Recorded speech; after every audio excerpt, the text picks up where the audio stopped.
Greetings and salutations, everybody. Welcome to the best damn movie-related show on the planet Earth, the John Campea Show, coming from right here on my YouTube channel. I am, of course, your host, John Campea, and it is an awesome honor and privilege, as it is every day, to have you, my international friends, gather around as we talk about our favorite things in the world, movies, movie news, some TV and streaming, and all sorts of good stuff. And guys, you know, kitty gloves today, be a little bit gentle. The Seahawks lost this weekend, so just take it a little bit easy on the one and the only, Mr. Robert Meyer Burnett. Robert, how you doing today, sir? Look, you know what? They lost to the Rams. It was a good game. Good game. It was a good game. You know, the Seahawks got to get some D happening, but I got to give it up for the Rams. You know, if a team has to beat the Seahawks, it is my hometown team now. The Rams. Still will not. I would not put any money against the Seahawks winning the Super Bowl this year. I'm not picking them to win. I'm just saying I would not bet any money against the Seahawks winning the Super Bowl this year. They just look way too explosive. They're going to have their off games, but they're a damn good team. So they are. Hang in there, Robert. Hang in there. Anyway, guys, we're glad that you're joining us here today. We do have a lot of things to talk about. We're going to talk about some comments made about Black Panther from the producer about what they're going to do and how they're going to handle, or how they won't handle, the passing of Chadwick Boseman. Going into that, we're going to talk a little bit about how Zack Snyder's just confirmed, Joker was never part of the plans for the original Justice League. We're talking about that. Sylvester Stallone is in Suicide Squad. We're going to talk about that and a few things more. And so let's get right into our main topics, guys. And how do we select our main topics here on the John Campea Show? Well, it's really rather simple. You see, you guys come up with them by going anytime, 24/7, whenever you find an interesting topic or piece of news that you think should be a main topic, head on over to www.thejohncampeashow.com/contact. Once you guys get there, you're going to see a form. Fill it out with your topic or question. It's totally free. Hit submit, and then maybe, just maybe, you might see your submission featured as a main topic here on the John Campea Show.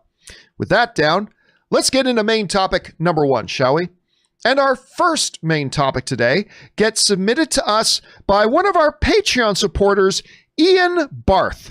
And Ian Barth writes, "Hey, John and Rob. Friday evening brought the report from Deadline that Chris Pratt will be joining the cast of Thor: Love and Thunder. We already assumed that the Guardians would be in this movie, but what do you think of the official confirmation that we will get some form of the Guardians in this movie?" All right, thanks a lot for sending that in, man. And yeah, for those of you who didn't catch it, right after we did the John Campea Show on Friday, a piece of news dropped. It is now official. Chris Pratt will be in Thor: Love and Thunder as Star-Lord. This comes to us from the folks over at Deadline, who write, "Chris Pratt's Guardians of the Galaxy character will be in Taika Waititi's upcoming Marvel sequel, Thor: Love and Thunder. This is not a shocker, given how Thor is aboard Star-Lord's spaceship at the end of Avengers Endgame. The movie is currently in pre-production at Fox Studios in Australia, set for a 2021 start date. And I believe they've got an early 2022 release date on that film right now." You're right. This is no shock. This is no surprise. We talked probably about 6 months ago about the fact that we all kind of were guessing and assuming that Chris Pratt was going to appear, or at least some of the Guardians of the Galaxy, most likely Chris Pratt, was going to appear in Thor: Love and Thunder. So this is not big surprising news. This is nothing earth-shattering. But it is of note because now it's official. We're going to get him in there. The question becomes, how big of a role will he actually play in this movie? Rob, the way I see it, there are two options of the way this could play out. Option number one is that he plays a role in it like Chris Evans played Captain America in Thor: The Dark World, where he showed up for that one scene where Loki took the form of Captain America. So you could get something like that. I'm guessing that we are going to see, and this is just a guess, I have nothing to base this on. My guess right now is that we're going to see Chris Pratt more in the role of Mark Ruffalo in Thor Ragnarok. I think we're going to find that he is going to be, the George to Paul McCartney, or whatever that the Beatles analogy you want to do. I'm not even a Beatles guy. Why am I doing a Beatles analogy? I don't know. But I think you're going to see him as like kind of the second major role in it. along just like Hulk was in the first one. Again, I've got nothing to base that on. The fact of the matter is we've got lots of other people in there. Like, let's not forget Valkyrie is going to be in there as well. She's obviously going to probably play a major role. And we just cannot wait to get our first look at Christian Bale for whatever it is he's going to be doing in this thing. But again, no surprising. Rob, if you had to take a venture here as to how big of a role do you think Pratt is actually going to play in this film? Do you think it's going to be more like that quick cameo that Chris Evans did? Do you think it's going to be more like a major role like Mark Ruffalo did? Do you think it's going to be somewhere in between? How do you see this? Probably somewhere in between, because, you know, at the beginning or at the end of Endgame, they're all going off together. You know, it could be Thor and the Guardians of the Galaxy, or the Thor and the Asgardians of the Galaxy, or just the Asgardians of the Galaxy. And I think it was kind of fun that their chemistry, they're trying. I mean, Star-Lord obviously feels somewhat of competition with Thor. And it's funny. I mean, I like the way it was played in the film. And obviously Thor, when we last saw him, is Fat Thor, and they were both talking about hitting the gym. As Rocket said, he's a couple sandwiches short of being fat or whatever. and I think whatever's going to happen, it's going to have. I would imagine something happens more toward the beginning of the film that sends Thor off. They need some kind of a send off for Thor to leave the Guardians, something satisfying, something fun. Maybe it's only like in the beginning they go off and do something together. You know, they're on a mission or something, and I don't know. But I don't think it's going to be as substantial as Ruffalo in Ragnarok. I think it's going to, because we've got you know, female Thor to deal with. So I think I would imagine it's going to be something in between Captain America and Hulk. Something that it happens more at the beginning of the film and maybe the end. Maybe there's some kind of a bookend sequence, but I think there's going to be something that happens at the beginning. Thor goes on his merry way and goes off, whatever Love and Thunder means. He's going to go find what that is. And so I think it's going to happen in the beginning, and then everyone will be satisfied, and it'll be funny and amusing. And then the movie's going to start, you know, then Thor goes off and starts his own film. So then where do you put the odds right now of the other Guardians of the Galaxy? What about Drax? What about Gamora? Well, I mean, Gamora wasn't with them at the end, but maybe she's caught up with them by now, because, or like, do they show them as well? Or do they do what Deadpool did with the X-Men in the X-Mansion? We only ever saw two of them at a time, and everybody else was off in some other room. Do we start off the movie with just Chris Pratt and Thor in one part of the ship, and we just assume that all the other Guardians are another part of the ship? Or do you think at some point we're going to hear that the other members of the Guardians are going to pop up in here as well? Well, I mean, it really depends. If they're filming concurrently and they've got the Guardians together, I certainly wouldn't put it past Marvel to give an appearance of all of them. So maybe. But I think, you know, I think probably so, that we're probably going to get an appearance from all of them, because, well, maybe not Gamora, but they were all on the ship together, and it would make sense. I'm starting to suspect, and I again, nothing to base this on, I'm starting to suspect we're going to see them at the beginning like you suggest, and then they probably come back into it later, like when Thor needs it, everything is dark, and he just needs that extra little boost, or somebody comes in. I don't know. We'll have to wait and see. Question is for you guys. What do you think about this news that now that's official, Chris Pratt is going to be appearing as Star-Lord in Thor Love and Thunder? How big of a role do you think it's going to play? Do you think we're going to see the other members of the Guardians or not? What do you guys think? Jump down into the comment section below and let me know your thoughts. All right, guys. With that down, let's move on to main topic number 2. And our second main topic today gets submitted to us by CDV, and CDV writes, "Hey, John and Co." Well, hello there, CDV. Thanks for writing in. Firstly, thanks for all the great content over the years. Well, thank you for watching us over the years. Have you seen the report from Variety that James Gunn has brought Sly Stallone into the Suicide Squad? I find this really intriguing since principal photography was meant to have wrapped months ago. I guess this would suggest a small cameo. What do you guys think?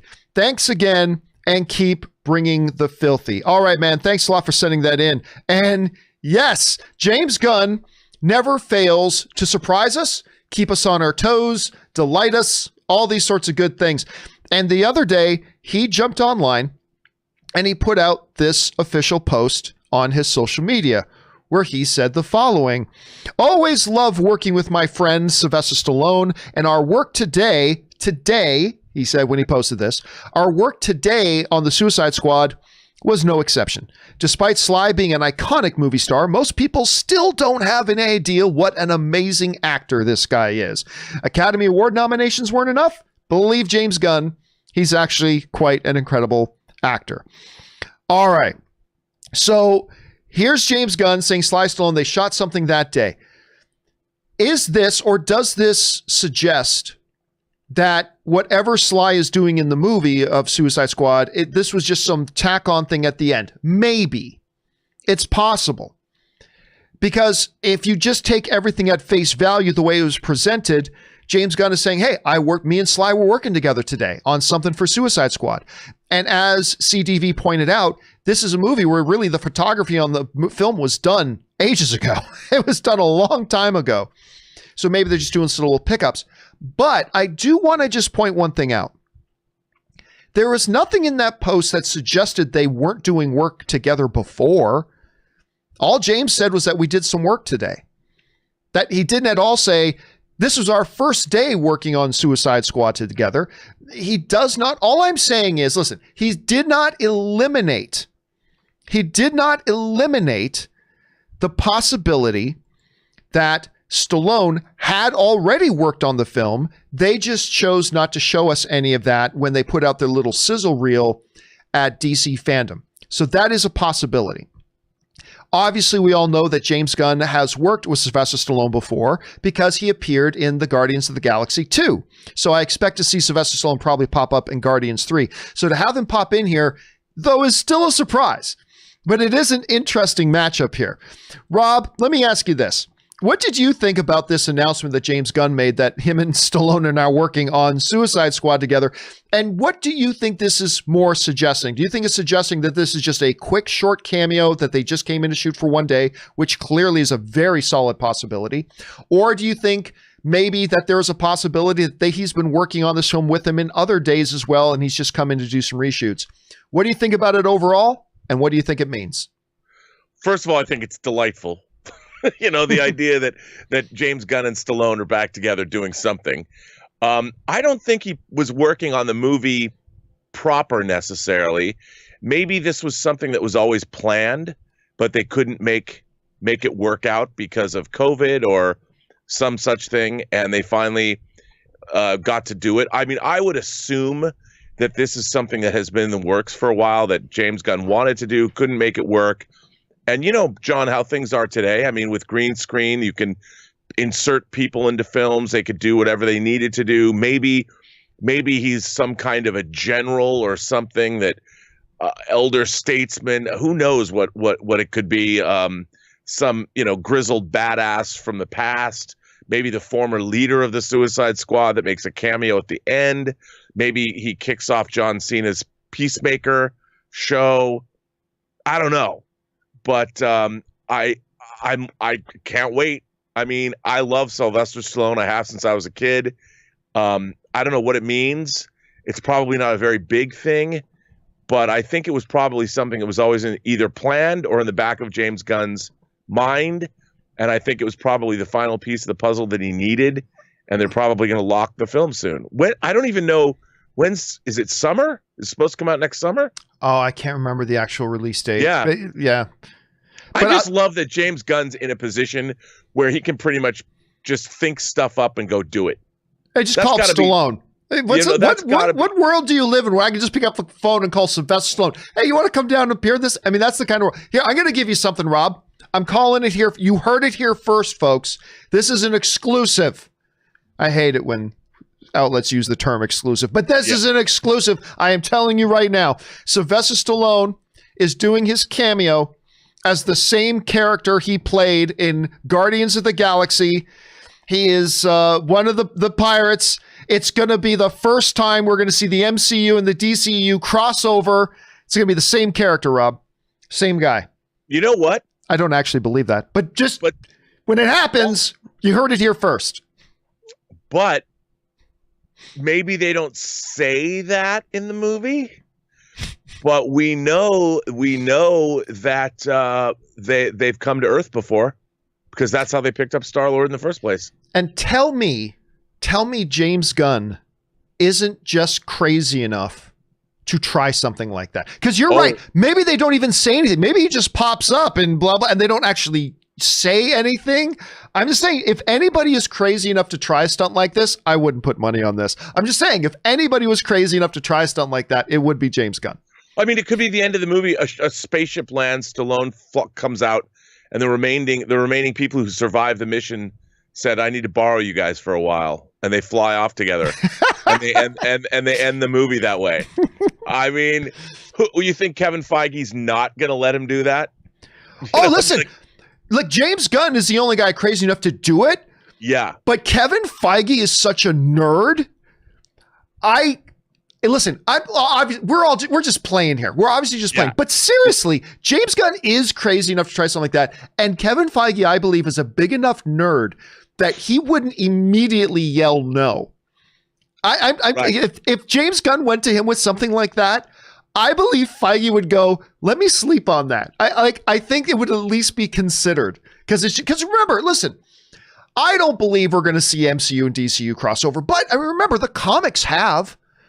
The comics on a number of occasions, Marvel and DC Comics have done crossover events before, and maybe something a little, just a little something that doesn't actually disrupt the MCU or the DCU, and it's just a little wink of the eye to the fan. I don't know. Obviously, I don't think that's actually going to happen. And Polka Dot Man are in this movie. Yes, they are. I mean, there's nothing to say. And again, if you don't say who it is, you just have Stallone come out in garb, whatever his costume is, and the fact that he might land in a ship that we don't necessarily have to know is a spaceship. I mean, how hilarious would that be? Yeah. Now, to bring it back to the more normal, I mean, the reality is it is probably a shorter cameo. I don't think it's going to be anything very large.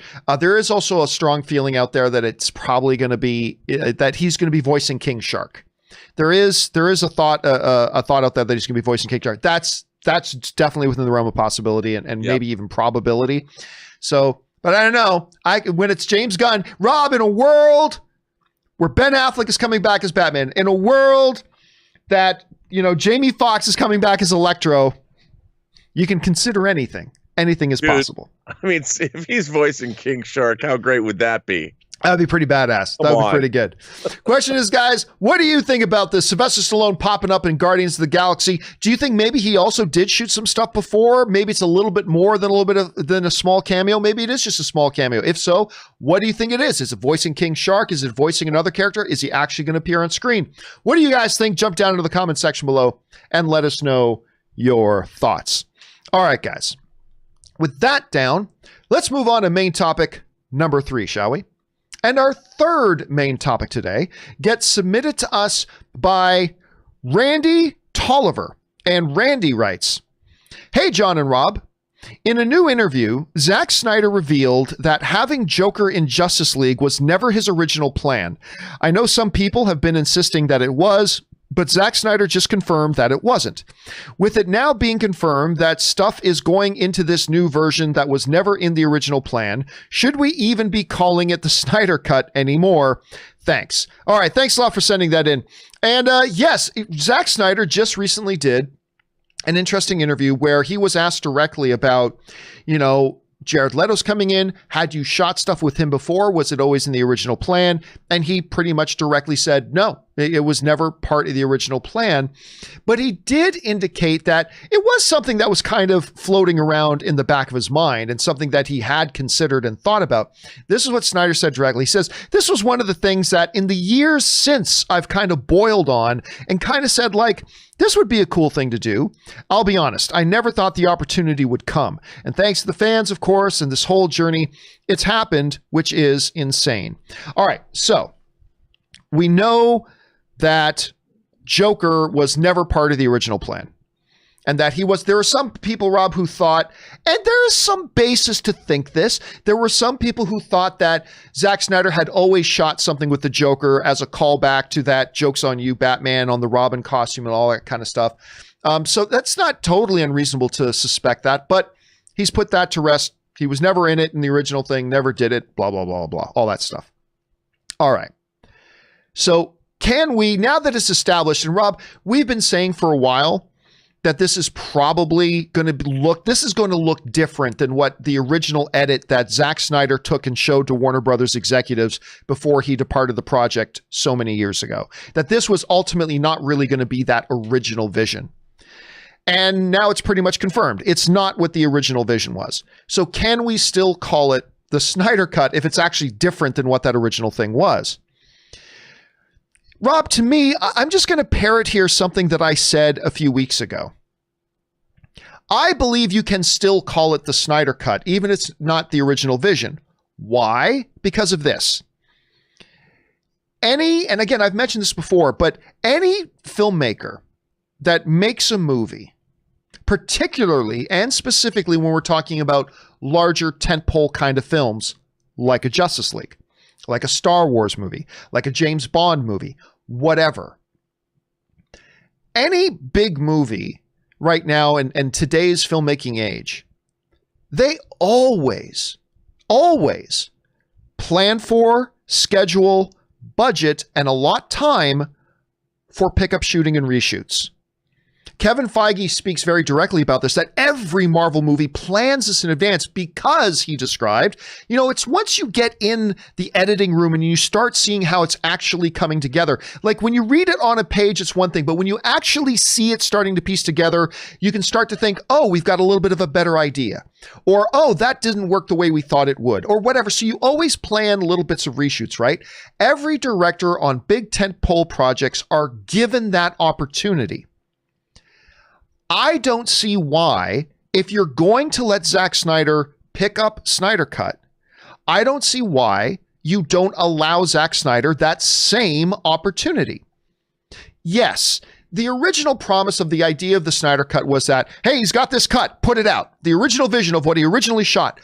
All I'm saying is, had he never left the project, at some point, he would have been given an opportunity a couple of months after shooting is all done to go back, get on a set, have a couple of million extra bucks, do some pickup shooting, add a few things, take out a few things. He would have been given that opportunity like any other director.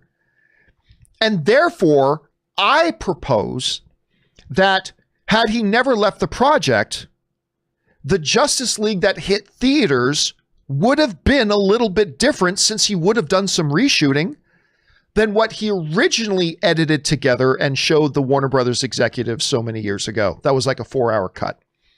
And so, yes, on the one hand, it is true. This version of Justice League we're going to see is not going to be identical to what the original Snyder Cut was. But to me, it is still the Snyder Cut because it's just him doing some reshoots that any other director would have been given the opportunity to do anyway. So yeah, it's different, but yeah, it's still Snyder Cut. So I believe both statements are true. Rob, we're now hearing Snyder confirming, yeah, this is absolutely new material that was never part of the original vision. Can you still call it Snyder Cut? Yes, because whatever it is, it's Justice League. There was one Justice League that Joss Whedon finished. Now there's a different iteration of that Justice League that Zack Snyder's finishing. I mean, I think that it's semantics. Does it really matter? I mean, every movie these days has been doing pickups or reshoots or whatever you want to call them. And if he's shooting some additional material to fill in the gaps, somebody pointed out, I read somebody said, and I think this is a good theory, that we see at the beginning of Batman v Superman that Wayne Manor is burned to the ground, and we know that Robin is dead. I love the idea that we're going to see a flashback sequence of the Joker burning down Wayne Manor and killing Robin. And I just to be clear, we don't know that that's what he's filming. Just to be clear. Don't know. Yeah, just to be clear. clear. Idea if that's what he's doing. No clue. But I love that idea because it harks back to the other work that Zack Snyder has done with Ben Affleck's Batman, and it would offer some real insight into the character, and it's a nice callback to imagery we've seen in Batman v Superman that I liked and was intrigued by, and all of this is just enhancing Zack's vision. And I think it's all part of the process of going back. Like, look, you and I were saying from the beginning that there is no, because when we were saying that there was no Snyder cut, it's because there were people laboring under the false impression that there was a movie that was just a few weeks away from being finished. And you and I both know that that wasn't the case. That's not how movies are made. You don't just abandon a film that's almost ready to go out. No, they were deep into post, but they had another 8 months of work to do. And as we pointed out, millions more dollars worth of work. They're going to put $100 million into this when all is said and done. And they're creating something that is not just a cut, because he's been refining it the whole time. This is something that's new. It's a hybridized thing. I mean, I think it's quite exciting, to be honest. It's going to be 4 hours long. I mean, what we're getting is somebody that was able to revise and enhance and finish their original iteration of something. So, I mean, it's not so much a new cut as it is maybe a reimagining, but it's not really a reimagining because they only had to work with what was already shot. Like Zack Snyder himself said, there's only like 4 minutes of material from these pickups. And I think it's more it's like a writer being able to do a final revision on their novel. And that's kind of what this is. And I think it's really exciting. It's never really been done before. And John, I got to tell you, for me, it's one of the highlights of 2021. I'll tell you. I really believe that. Well, I mean, I'm one of the few people out there that I was excited about the Jared Leto thing right away, because I'm one of the very few human beings that actually really like Jared Leto's Joker and so Suicide Squad. And so I get that extra little kick out just because I never thought, I mean, listen, I had given up on the idea that we were ever going to see Jared Leto's Joker back in there again. And I really do quite like his Joker. Not as much as Heath's, not as much as Joaquin's, but I really like his Joker for what it is. And I just got excited about the idea we were going to see him again. Well, I think if you look at the trailers for Suicide Squad, they did Jared Leto's Joker dirty. There was clearly a lot more filmed of his character. I'm sure he did a lot more work than we saw in the film. So the idea that we're going to have him do more, and if it is a pivotal scene where we do see him burn down Wayne Manor and kill Robin or whatever, I just like that idea. I think that makes sense. I think that's definitely worth doing. And obviously, the Suicide Squad Suicide Squad does exist in the same universe as Batman v Superman, because we saw Affleck's Batman in that movie. So I love it. I mean, so I just think everything that's going on with the Zack Snyder Justice League, call it his Snyder cut, his revision, whatever we're going to wind up calling it. I just think it's cool that we're getting it. So here's a question. Let's say, by the way, for the record, I don't think what he's going to be shooting is to show the flashback of him killing Joker or him killing Robin or anything like that. It's a possibility though. But here's the question. If they do make Jared Leto's appearance to show a flashback of Joker killing Robin, do they get Chris O'Donnell to play Robin? I think that's the question. Does Chris O'Donnell come in to play Robin? No.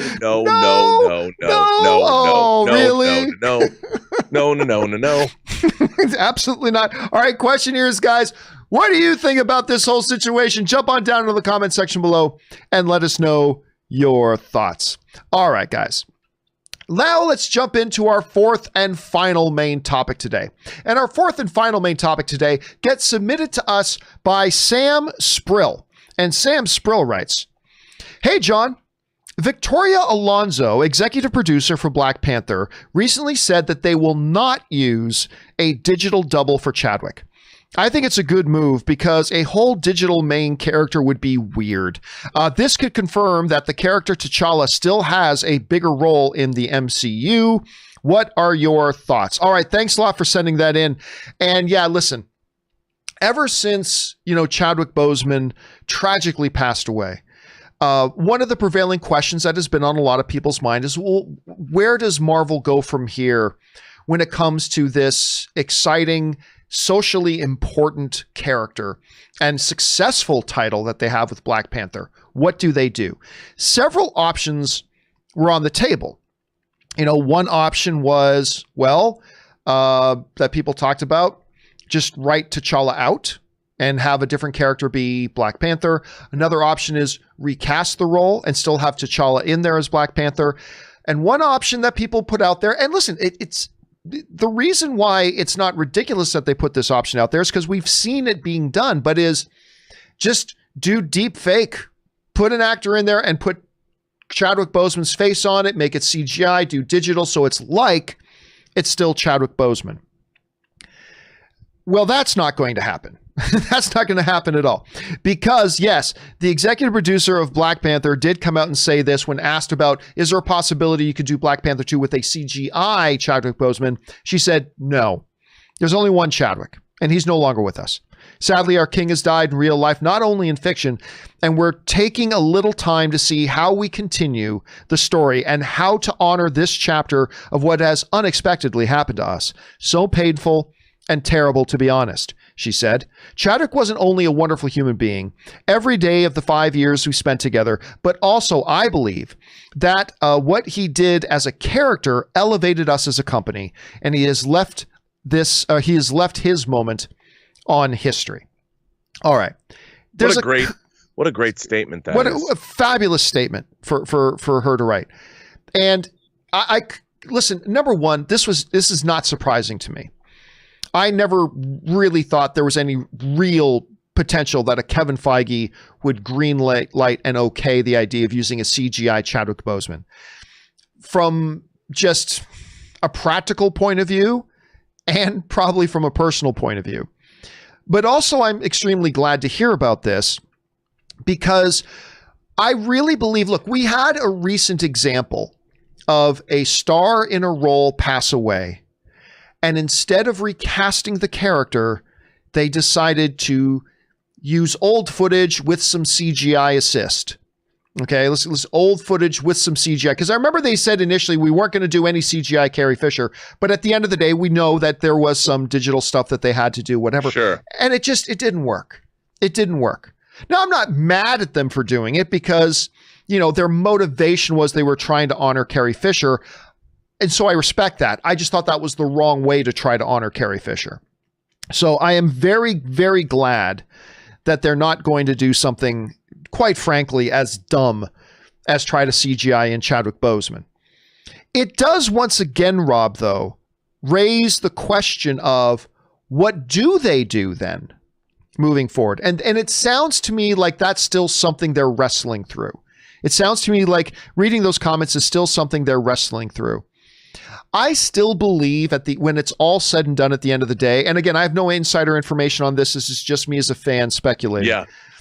I still believe at the end of the day, they're going to recast the role. We will still have T'Challa as Black Panther, and they're going to go out and get an actor who will honor the legacy of Chadwick Boseman, who will see this as picking up a baton, not replacing Chadwick Boseman, but picking up the baton for Chadwick Boseman and continuing the race as T'Challa and Black Panther, who again, I can't stress enough that Black Panther, when you look back at what happened around the release of that movie, it wasn't just the unmitigated financial success of the film, but it's also the cultural impact and how special that became to a lot of people. And I think at the end of the day, they're going to do that. They still, Rob, you've raised some really good arguments before about why it is still a possibility. They may just decide to write T'Challa out, say a new character in the Wakandan, culture picks up the mantle of Black Panther. And that's still a possibility. Absolutely. I still think they're going to get a new player to play T'Challa, though. But Rob, you heard these comments. What's your take? First of all, I think, clearly this is something that they're grappling with at Marvel. This is not something they're taking lightly. This is not something that has a quick fix. And I think that they're going to be thoughtful and they're not going to move until they have a solution that they're satisfied with. But the idea that they could make a movie with a complete digital double, I mean, maybe somewhere down the line, that might be something people will do. But I'd like to believe that one of the things we love about movies is to see real people inhabiting these roles. We don't have AI that's advanced enough to put a twinkle in someone's eye when they deliver a specific line reading. And I think that Chad Boseman had that in spades, whatever that thing is that make us love movie stars that make people larger than life on the screen, that we can't get enough of them. He had that. He had that in every role.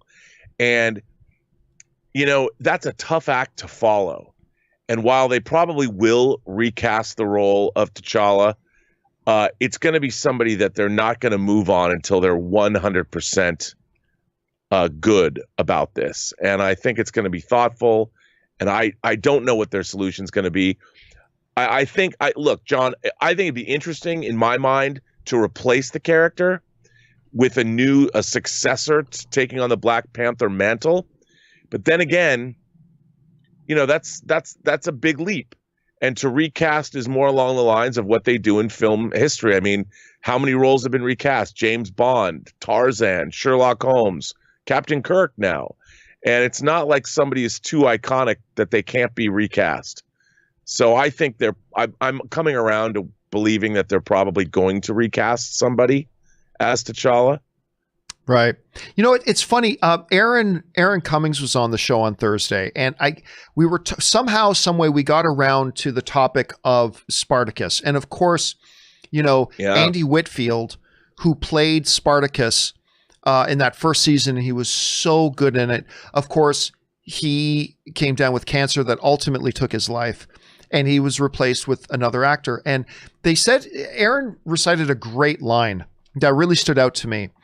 And I think I can't remember if she was saying that McIntyre, like the dude who replaced Andy, or whether it was Andy himself, but basically she quoted them saying, as an actor, I am not the story.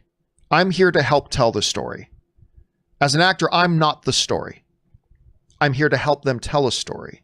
Mm-hmm. And I think that's, that actually, I was so caught by that. I turned to Aaron and said, say that again. And, she repeated it again.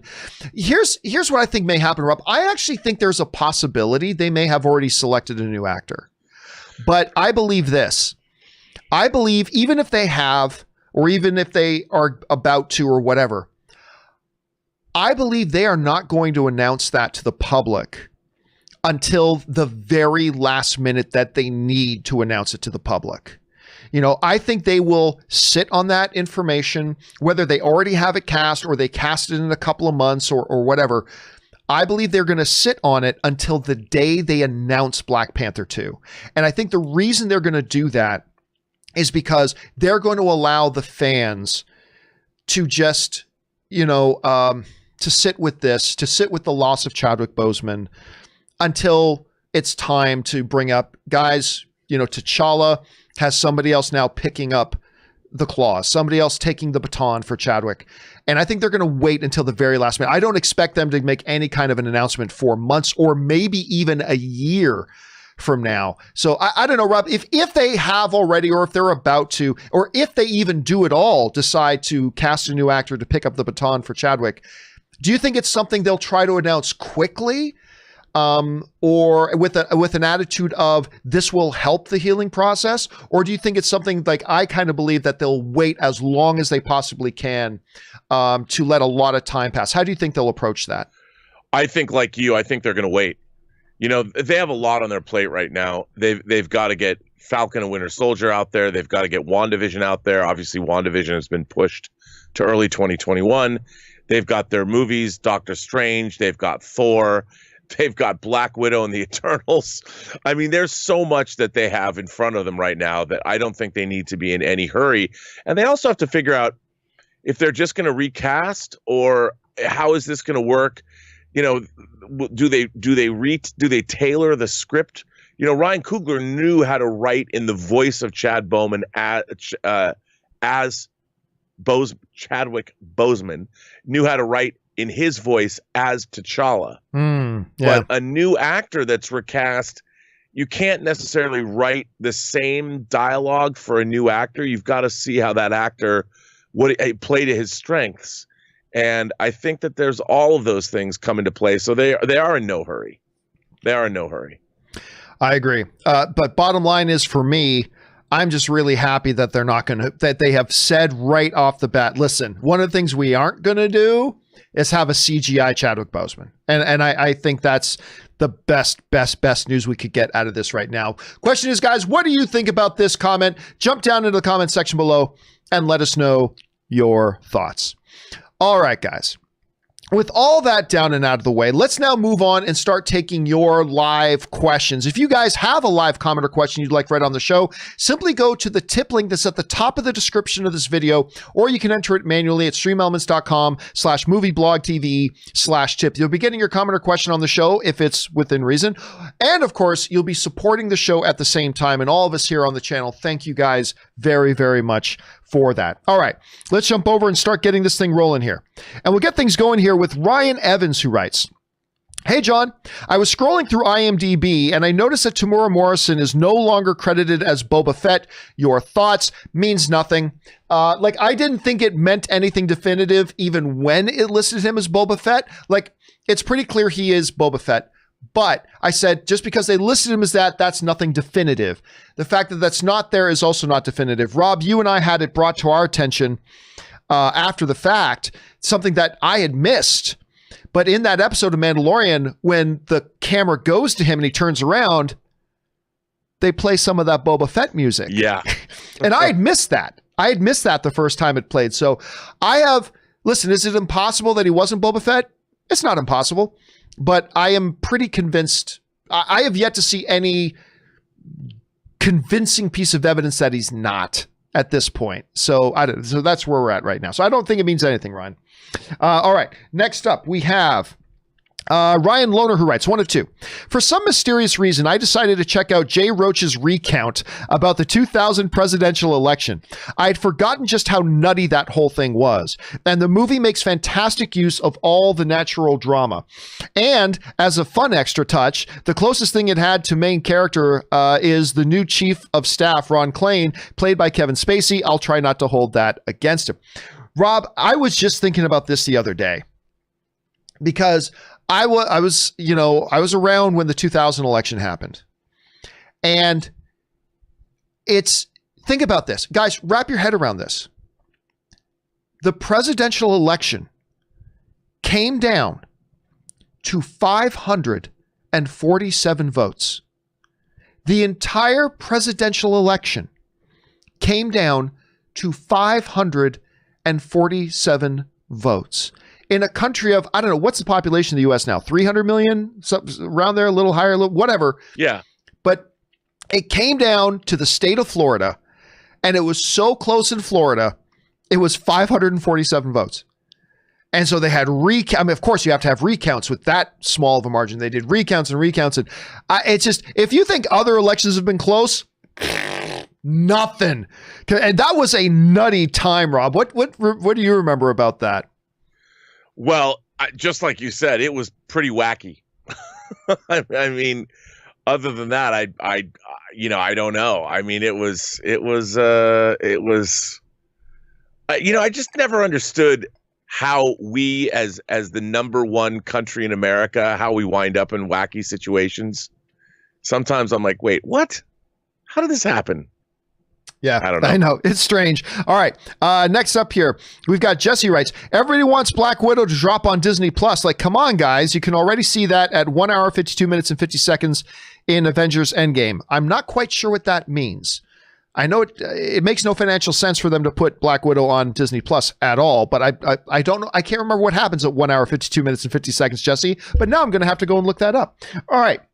And by the way, Jerry Carter just dropped in a little super chat badge there on the live chat. Thank you, Jerry. Appreciate that. All right, Jesse writes. Oh, no, that was Jesse. Preston the Kryptonian writes, my comment yesterday was a reference from Jingle All the Way. That's what the name of the movie. I remember that. I'm like, that was yes, Jingle All the Way. One of my favorite Christmas movies of all time. Highly underrated. Thank you for following up on that, Preston. Appreciate that.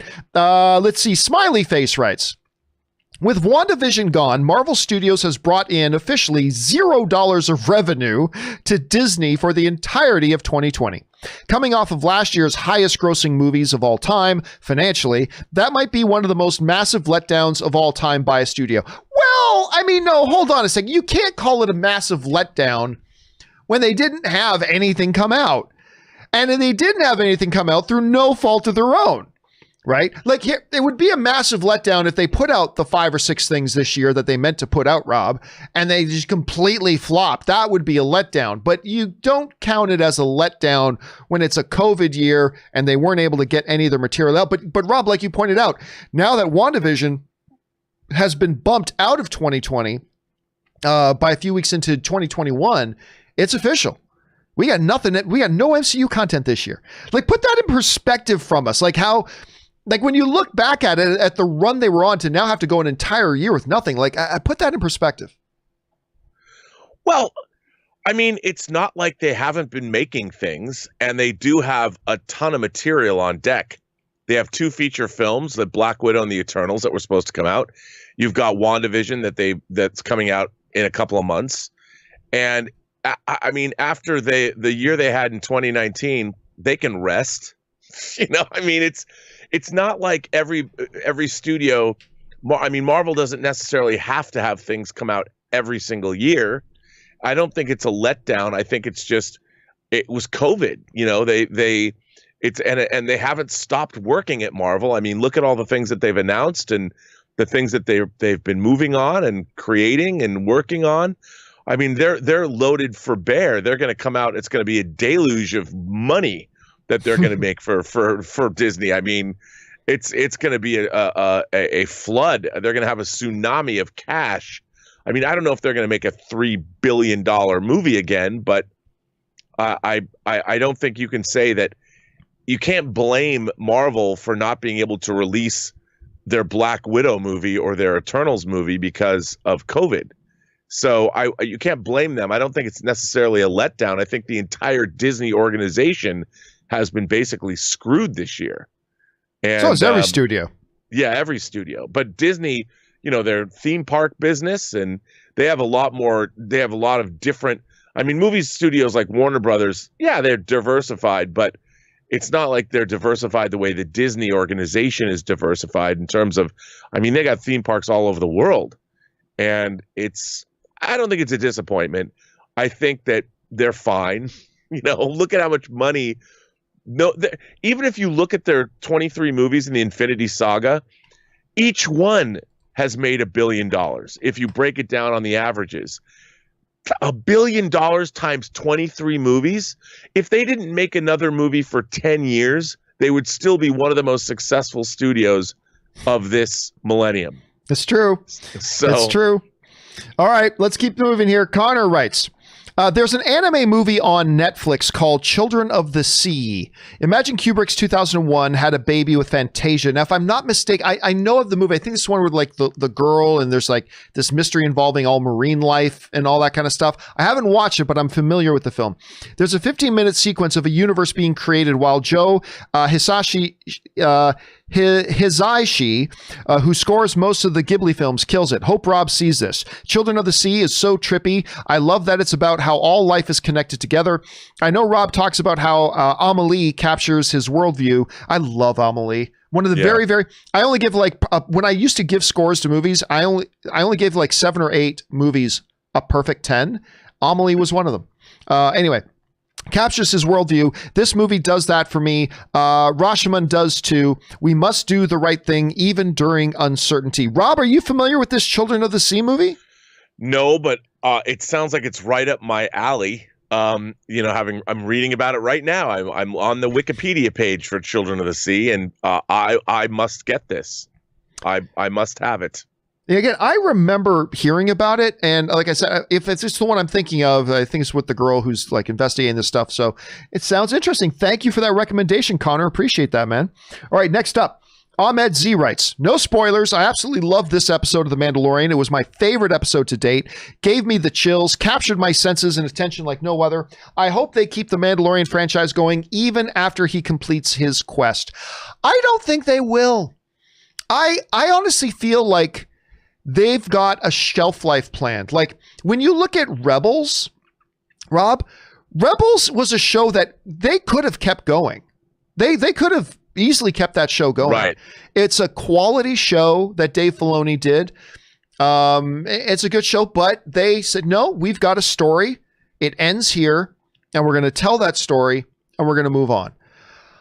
I am like you. I could continue watching just the adventures of the Mandalorian and all his stops, but I don't think that's what they're going to do. I think they've got a shelf life plan for this thing. And then when they want to continue, they'll just continue with spinoffs, which is kind of something that Bob Iger kind of suggested last year. But Rob, what do you think? What do you think the shelf life here right now is for the Mandalorian? Well, you know what, what's very interesting to me is I'm reading a little bit of a backlash online, and I don't quite understand it. I really like this latest episode. I mean, people are complaining about the fact that Bo-Katan had female-looking body armor. Have you read any about this? There was a brouhaha on Twitter about the fact that her armor took into account that she had breasts, and I'm like, yeah, it's form-fitting. They have to be able to fight. Why wouldn't you have armor like that? And it's just nuts. But I think the Mandalorian could go forever. I mean, they could make it as long as they want. Are people going to get tired of it? None of it's good, but I do think that they're going to have a finite amount of story here. They're going to tell their story, and they're going to create another show. Like Rebels went for what, 4 years? Yep. And then Clone Wars, they kept adding. So, but I think that anywhere from 4 to 7 years is probably the sweet spot for these stories. Maybe they'll go to chapter 100. I don't know. But I think that they could go for as long as they want, as long as they have great stories to tell. I think people are going to tune in and watch. All right. Next up, we've got the movie idiot who writes, "Hey, John, last year you inspired me to do a YouTube show." That's awesome, man. Well, today I got my first hate comment. "You're just a generic John Campea. I consider this a compliment and I am honored. Thank you for the inspiration and keep up the filthy." Well, thanks so much. And listen, I believe everybody should do a YouTube channel. I really do. I think, and if not a YouTube channel, a blog, a podcast, I just believe people should get involved in their fandom. And it doesn't matter if you have 5 viewers or 50 viewers or 5,000 viewers, doesn't matter. Get involved, add your voice to the conversation. And it's great just to play in your fandom. Don't just be a spectator of your fandom. Get involved and play in the fandom a little bit. And I think that's awesome that you did that, movie idiot. All right, next up, we got Ahmed Z who writes, "Hey, John, 16 hours ago, Variety released the article where they interviewed Bob Chapek, and he said, we've got something in there in terms of Premier Access strategy, so he must be pleased with what he saw with Mulan. Black Widow next, fingers crossed." No, absolutely not. No, they were, no, I can tell you, I'm trying to think of what I can say. I can tell you for a fact, having spoken to some principals, Disney was not pleased with what happened with Mandalorian, or with Mulan, I should say, with Mulan at all. At all. But keep this in mind, as big of a disaster as Mulan was for them in that whole premium access debacle, that was one attempt. You don't base your entire philosophy about how does a strategy work or not work based on a sample size of one. I have very little doubt that at some point in the near or distant future, you're going to see Disney take another swing at the premium access release strategy. But I think they're going to do it smarter. It ain't going to be with Black Widow. Like, I just don't believe at all it'll be for Black Widow. I mean, we live in a world where anything strange can happen, but it would be absolutely moronic for them to try to do that with Black Widow. So I don't think that's going to be the case. But yeah, I can tell you they were not pleased with what happened with Mulan. But I agree with them that you don't base your whole philosophy on something that has a one try sample size. They will do it again. They will do it a little bit smarter. And I think they're going to get the same results, to be honest with you. I think they're going to get the exact same results. But if you're going to form your philosophy, Rob, you've got to have more than a one attempt sample size. I don't know. What do you make of all that? Well, look, obviously, like you said, it just was a disaster. And I think that, yeah, I mean, the real problem is, John, the idea of premium pay-per-view prices for movies is something that people are not used to yet. We stream things, so we're already paying for a service. Why are we paying a premium price? And until we are used to doing that, and I don't know if you need an ad campaign or you need to educate people or whatever. People have to know, like the old video days, this movie is not going to be available on streaming for 6 months or even a year.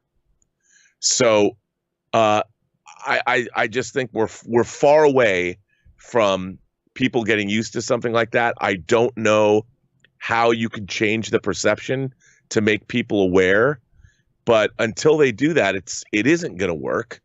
And I'm sure there's no other choice really than to do something. I just don't know how they're going to convey to an audience of people. I mean, we understand because we covered it on the show, but I think a lot of people really reject it. I don't know what the numbers are for Mulan, how many people actually bought into it. But as you said, Disney was not happy. I don't know how you change that though. I don't know how you get people used to paying for new movies, paying a premium price when you're getting them the same way you would normally get a streaming service that you pay monthly for, and you get all the things that a streaming service has to offer. I don't know how you convince people to do it. All right, let's move on here. Next up, we have Ahmed Z, who writes, thinking out loud, what would be the drawback with releasing Black Widow on Disney Plus? Then, when people are vaccinated within a year's time, for Disney to release in theaters.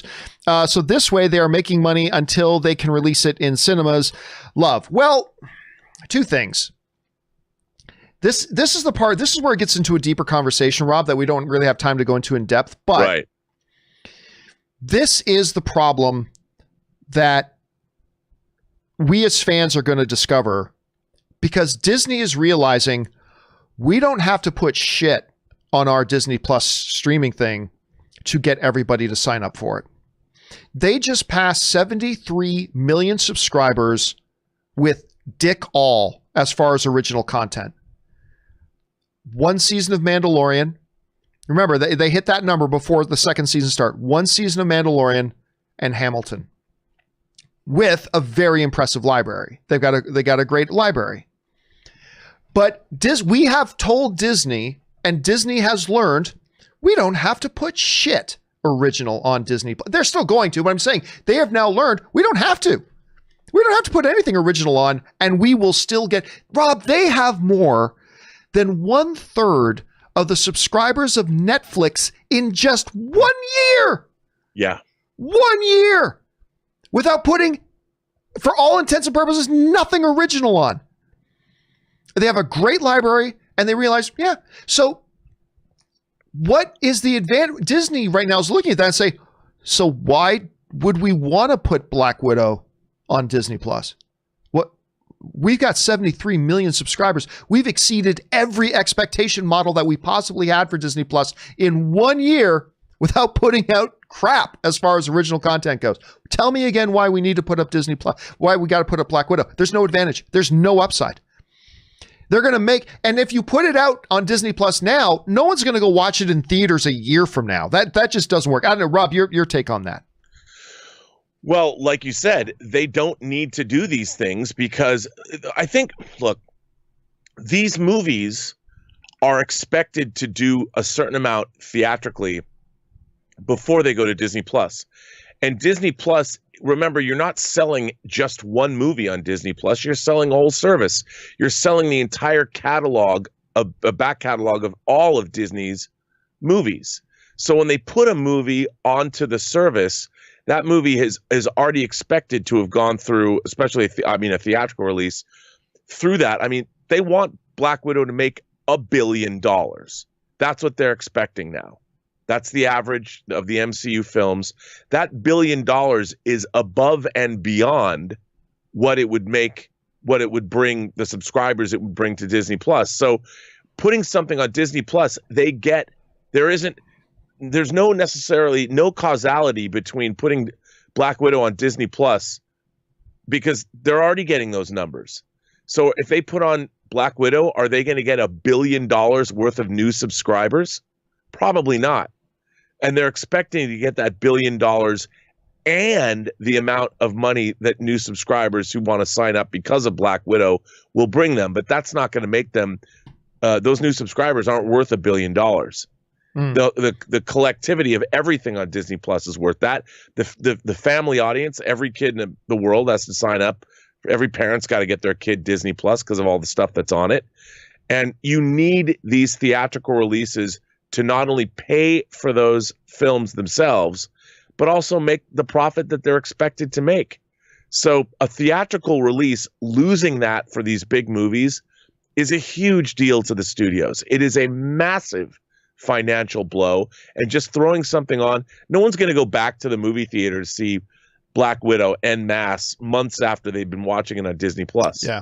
Let me ask you this, Rob. And now I'm asking you to guess and take to speculate here, but if you take all the people in America right now who are truly excited for the Black Widow film, right? Not a casual whatever, but if you take everybody in America right now who would count themselves as being really excited for a Black Widow movie, what percentage of those people don't already have Disney Plus? Because to me, if you're here's my rationale. If you're somebody who's really excited about Black Widow, that tells me you're probably really into the MCU. And most people I know, and I'm just speaking in my own spheres, but most people I know who are really into the MCU, they got Disney Plus already. So I'm just curious, what percentage of people that are really excited for Black Widow don't already have Disney Plus? Where would you guess that number is? 25% or less. Because like I was going to say the exact same thing.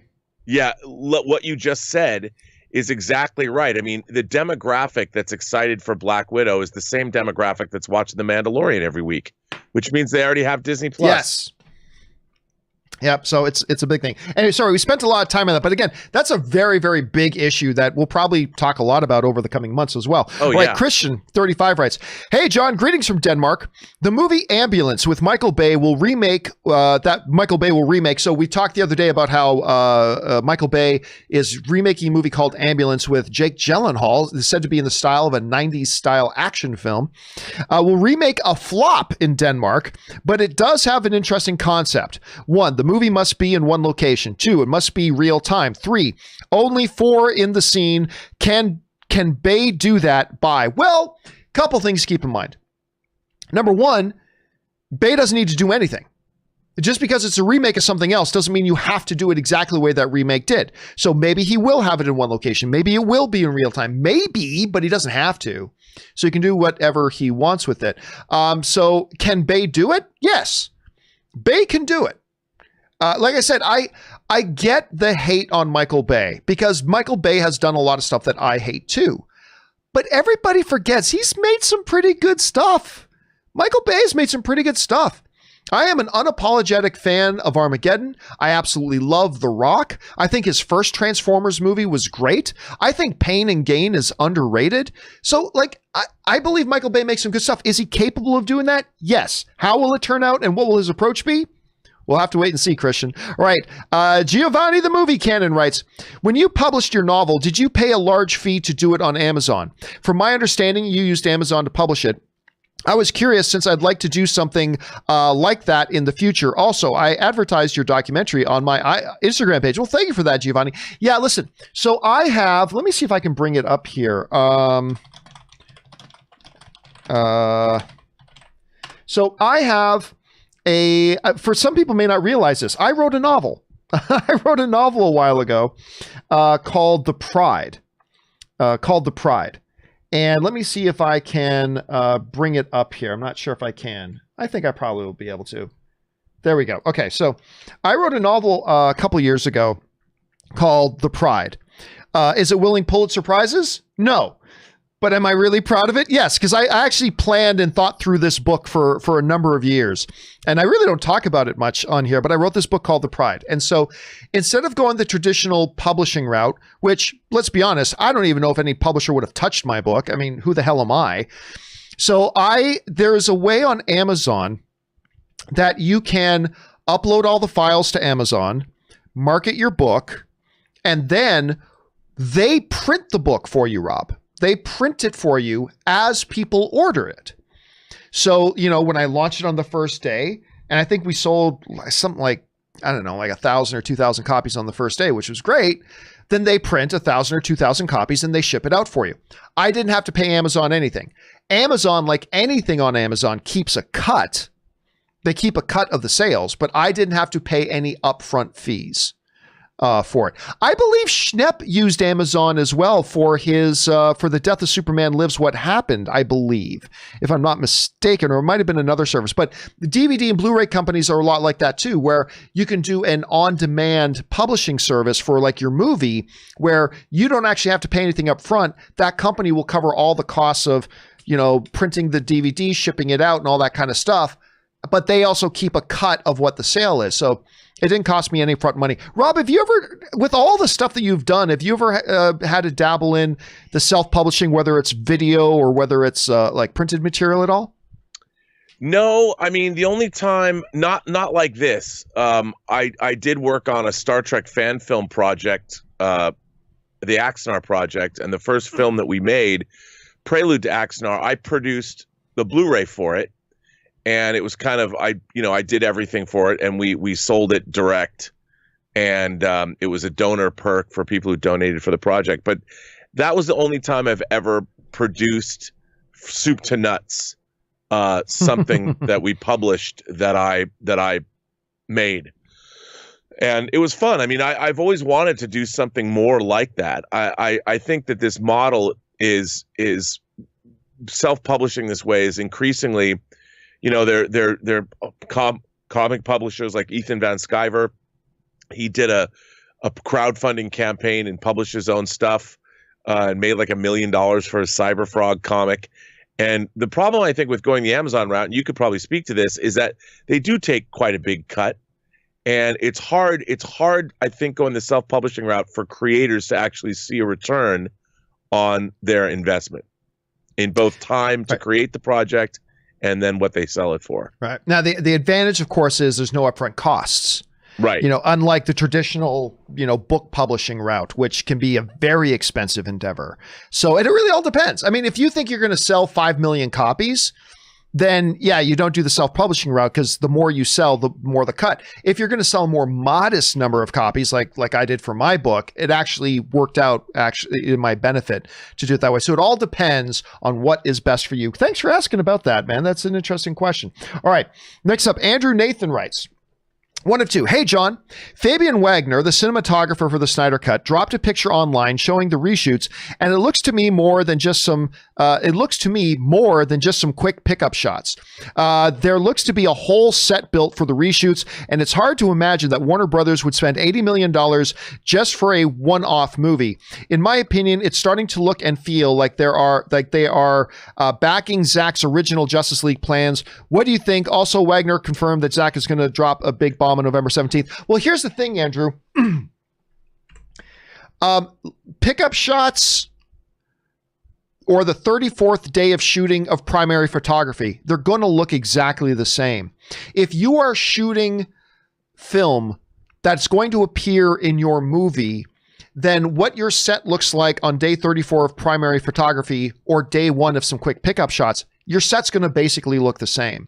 Because it's got to meet the same quality standards. It's got to be the same, like if it's going to end up in your movie the same way. So I don't think there's anything you can glean or deduce from, I saw a picture of a set and the set looked like this. I personally don't think there's anything to see there or interpret from that. Rob, do you look at that any other way?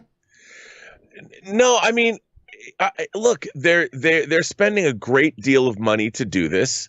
And I think they're pulling out all the stops, and they're doing it the way that Zack Snyder wants it to be done. I think he's been given a lot of latitude. Remember, once this moved over to HBO Max, this has become sort of, I think, it's its own thing. It's not just Zack Snyder redoing or reconstituting his original cut of the movie. He's now creating a 4-hour miniseries based on previously existing material for HBO Max. They're thinking about this as brand new programming. It might be the Zack Snyder cut of Justice League, but HBO Max is looking at this as one of their prestige releases of 2021. So they're going to make sure that he has everything he needs to get as many subscribers and make this. As far as they're concerned, the original Justice League probably doesn't even exist. This is all brand new for them. This is one of their biggest things. They're all in on it. That's what I think. And so they want to spare no expense. All right, let's move on here. Next up, we've got, thanks for sending that in, Andrew. Next up, Terry Giordano writes, is it me or does every time Mando makes you pinch yourself? The pure enjoyment of this show puts me so over the moon as a Star Wars fan. It's just incredible. I watch with my 12-year-old daughter, and what a way to enjoy Star Wars together. Be safe, be well. Well, listen, I'll tell you what, Terry, here's the thing. Even when it's something I don't like Star Wars The Last Skywalker, or Rise of Skywalker, I should say, or whether it's Clone Wars or whatever, or even the prequels. Whenever a new piece of Star Wars content comes out, I pinch myself. Because you got to understand, I grew up in a reality, Rob, and I'm sure you can relate with this. I grew up, Rob, in a reality where Star Wars was done. There is no more Star Wars. Right. You know, Return of the Jedi had happened, and greatest movie of all time. Return of the Jedi had happened, and that was it. Star Wars was done. And now, if we're going to enjoy Star Wars, it's going to be some EU novels, maybe watching 3PO and R2 on the moon of Endor with Ewoks or whatever. And so when anything comes out, and there are some people, Rob, that aren't old enough yet to appreciate what that was like. So, like, even for me, coming off something that I really disliked, like The Last Skywalker, or I keep saying The Last Skywalker, The Rise of Skywalker, coming out of something that I really disliked, like Rise of Skywalker, I still will pinch myself whenever another Star Wars thing comes out, because I just spent so much of my life living in a reality where there was no more Star Wars. And so, yes, I do pinch myself a little bit whenever a new episode of Mandalorian pops up, but the same is true with any Star Wars content that comes, even if it ends up being something that I don't enjoy that much. So I do. Rob, maybe you can speak to that a little bit. John, I think you said it. I'll take it back even further. I grew up in a world where Star Trek was over. Right. You know, when I was a little kid, Star Trek was like my religion, and there was never going to be any more Star Trek. Star Trek was something that was canceled after 3 seasons. It was never a huge hit when it was on. It was discovered in syndication, and it wasn't until I was beginning to be a teenager that they're like, there's going to be because of Star Wars. Star Wars came out of nowhere, and like you said, Return of the Jedi was it. And remember, in the latter part of the 80s, they didn't even sell Star Wars toys anymore.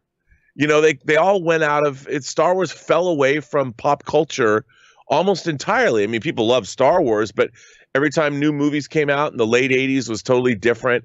And it wasn't until into the 90s when Dark Horse picked up the Star Wars license and did Dark Empire, and Timothy Zahn wrote the Thrawn trilogy, that Star Wars was coming back. Then in the mid 90s, they had the Shadows of the Empire event where they had everything except a movie. They had novels and video games and toys and all that, but no movie. And it wasn't until 1997 when they did the Star Wars special editions, the precursor to the prequel trilogy. I mean, it was a long time since 1983. You know, you're looking at 14 years later, you get the special editions. I mean, that was pretty crazy. So for a decade and a half, and you're still just getting a revised version of Star Wars Empire and Jedi. And it wasn't until 1999, you know, which is a long time to wait. Then we finally got new Star Wars, and Star Wars took off again. So for our youth, John, we got Star Wars, we loved it, and then it disappeared. It was almost gone for good. And to have it come back, amazing. What's happened with Star Trek is equally amazing. I just wish that that this sequel trilogy for Star Wars and Star Trek are better than they are. Right. I think The Mandalorian has become, like last week's episode of The Mandalorian, I found like, oh, this was really satisfying as a Star Wars fan, and I've enjoyed Rebels and I've enjoyed Clone Wars, and it's like, hey, seeing Bo-Katan live action, how cool is that? Kind of bringing all the Star Wars threads together, and now we're going to get Ahsoka Tano, not your favorite character, I know, but it's amazing that I'm like you, I'm just amazed that there's even Star Wars still being made. Yeah, it's crazy. Like I said, you pinch yourself with every new thing that comes out. All right, next up, Calvin Cervero writes, John, people always say they don't like that Stark created the Spider-Man suits, but let's be honest, only Stark builds his own suit in the MCU.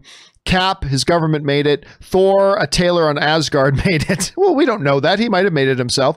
Quicksilver bought Under Armour from a Target, etc.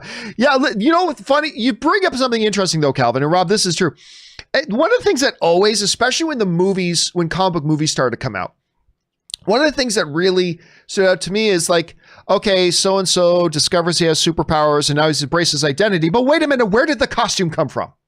Like that has happened a lot. It's like, really, just because you're good at fighting, how do you build that super advanced, intricate, like, how did you suddenly become a tailor and make your own Spider-Man suit? How did you suddenly become a tailor and make your own Batman suit? How did you suddenly, that's always been kind of a running funny thing for me.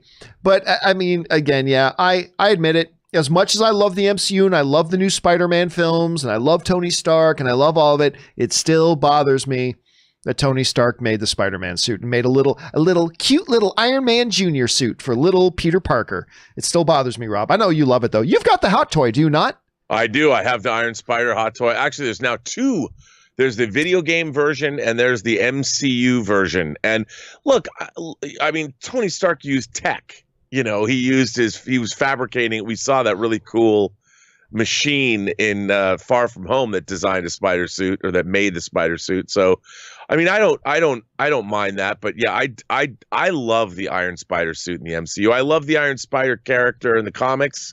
I love when Peter Parker was given that armor in the comics, and I thought they did a wonderful job designing it. That's one of my favorite Hot Toys figures, by the way. I hate it, but I'm not going to deny the design was pretty damn good. It's a pretty damn good design. Even I can't deny it looks pretty good. All right, Justin Lopez writes, today marked the 15th anniversary of the death of former WWE champion Eddie Guerrero. Has it been 15 years?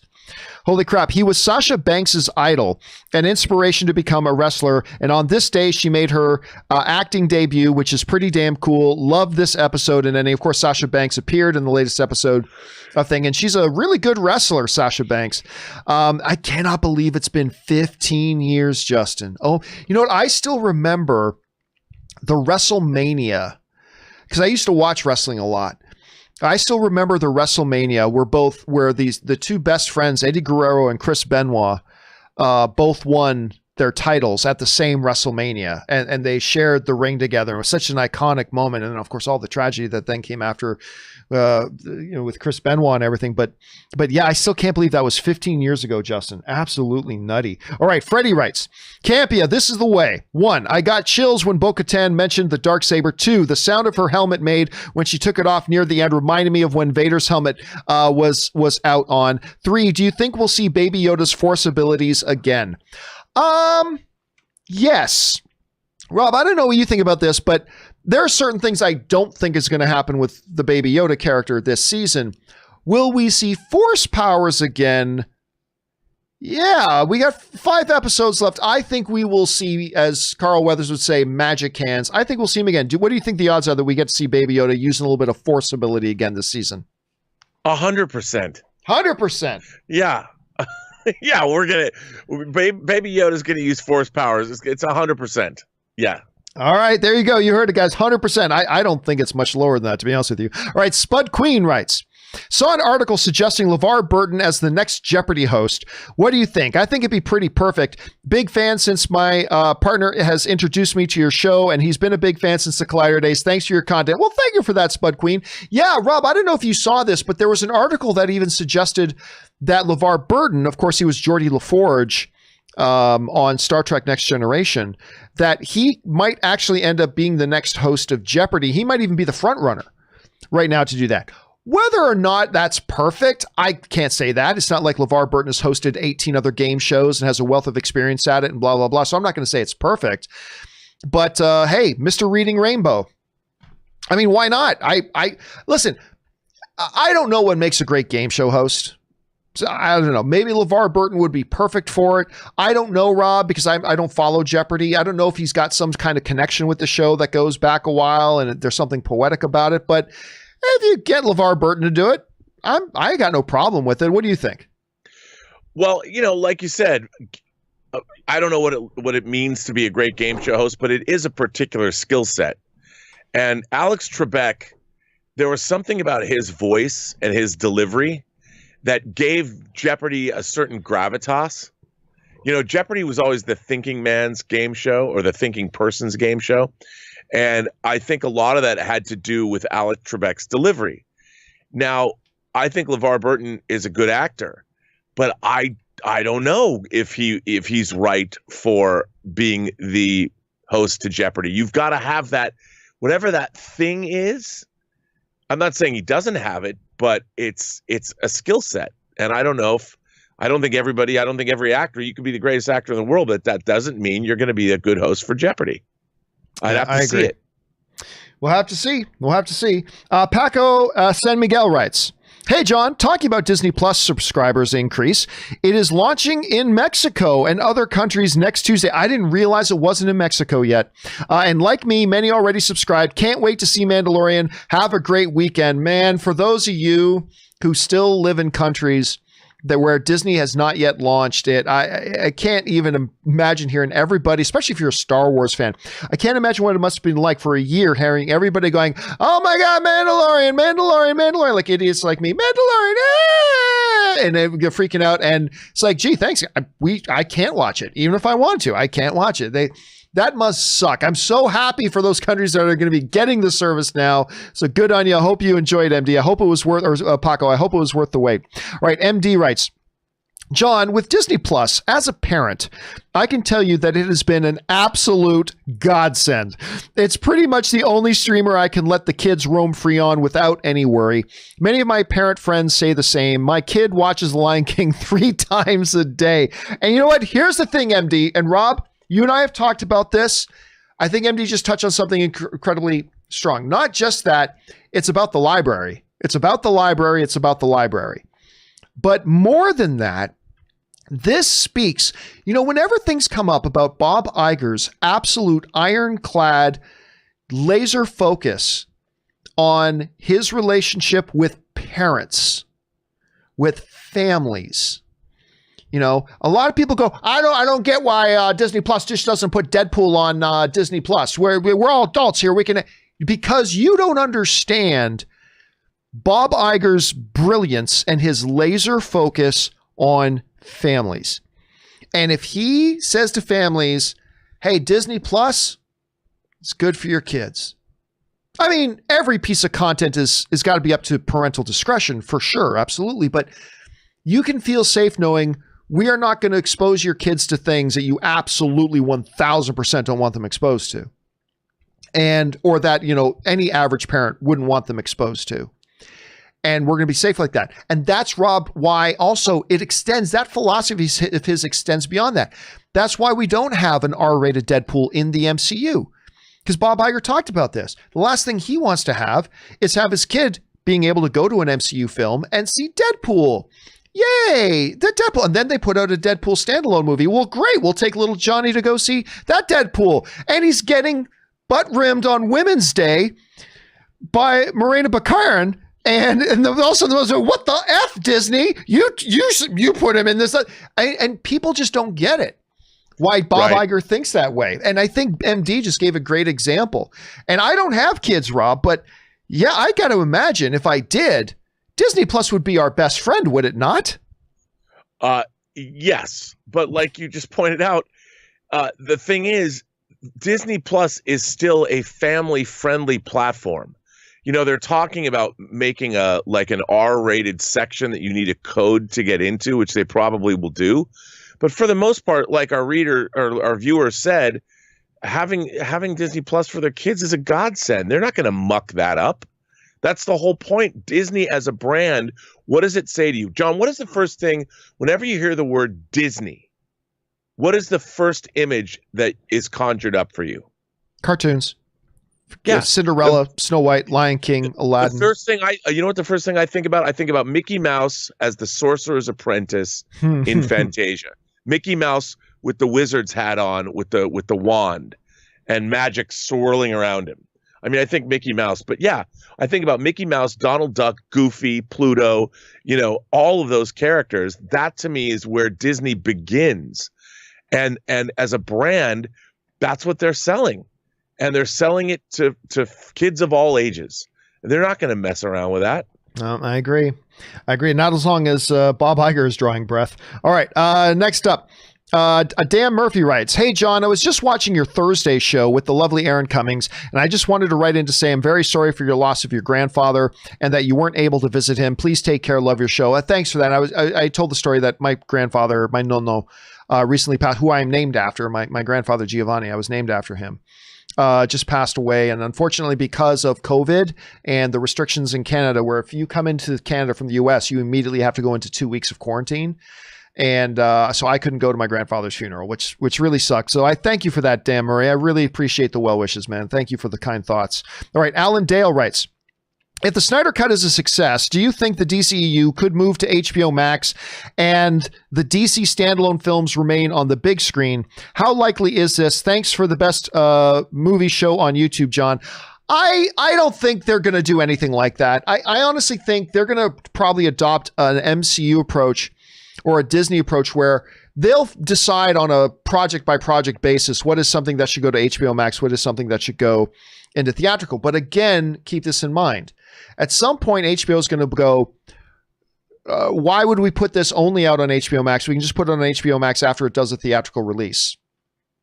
So I don't know, but no, I don't think I see them adapting a strategy of, Rob, unless I'm wrong, I don't see them adopting a strategy of anything DCEU we put on HBO Max and anything that's standalone we put theatrically. Like, I don't think that makes any sense for them. Do you?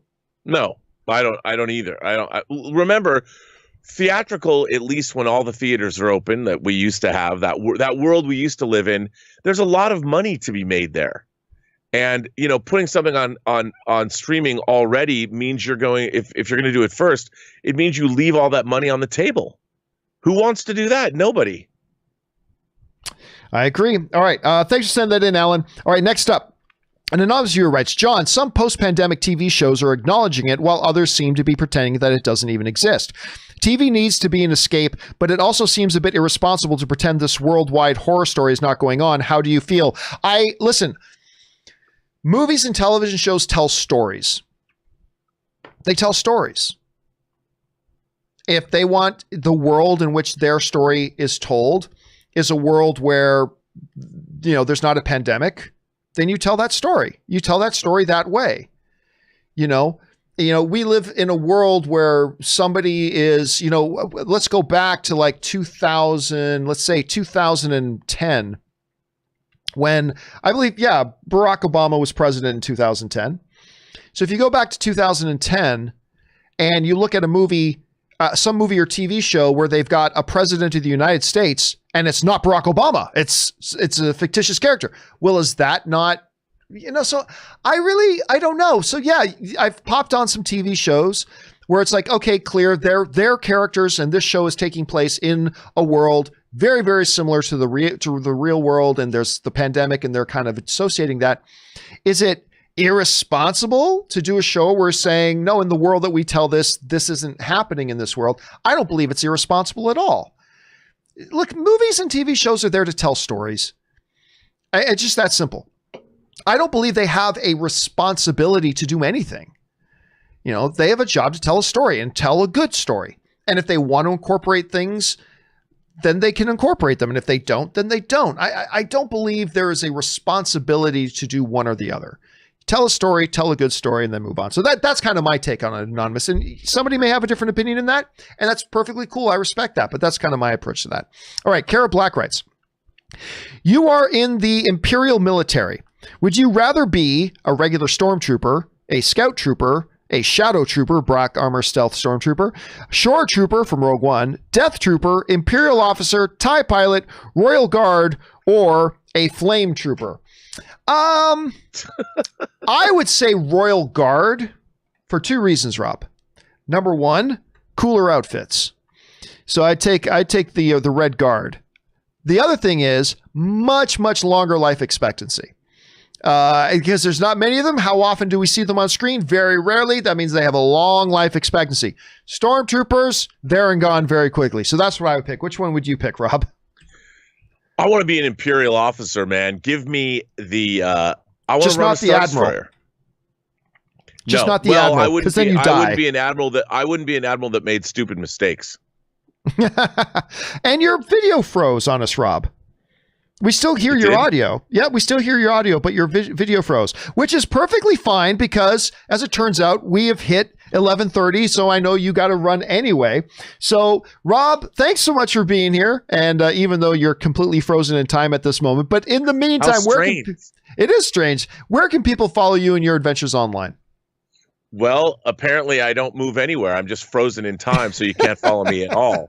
But you can find me on Twitter at BurnettRM. Find me on Instagram at Robert Meyer Burnett, or Robert Meyer Burnett, and on my own YouTube channel, The Burnett Work, where our first annual Intergalactic Imagination Connoisseurs Film Festival is still going on, and in half an hour at noon today, another brand new movie has a world premiere, and it is called, well, I won't say anything about it. You just got to tune in and check it out. It's really good. All right, Rob, thanks as always for being here, my friend, and I will talk to you again tomorrow. Have a good one. Sorry, I'm frozen. Oh, no problem. Just we'll let it go. We'll let it go. All right, ladies and gentlemen, That was the one and the only Mr. Robert Meyer. Now let's keep on moving here, and we'll get on with more of your live questions. All right, so we keep things going here with... Oh, and by the way, I just want to say thanks to I Need Some Old School, who just sent in a a chat badge on the live chat. Thank you so much for that, man. Appreciate that. Okay, next up, we have the nerd Aaron, who writes, I figured out the secret of WandaVision. It's all about trying to prevent the MCU from being taken over by Tommy Westfulverse. I'll be honest with you, I don't get the reference, so over my head. All right, Scott Bailey writes, missed out on you and Ann live for Mandalorian talk, but absolutely having a blast listening to you two talk Star Wars. Yeah, for those of you who don't know, on Fridays, Ann and I, every Friday at 4 p.m. Pacific Standard Time, we do a Mandalorian spoiler discussion. And I love doing videos with Ann. And we had a fun discussion this week. So thank you so much for that, Greg. I appreciate that, man.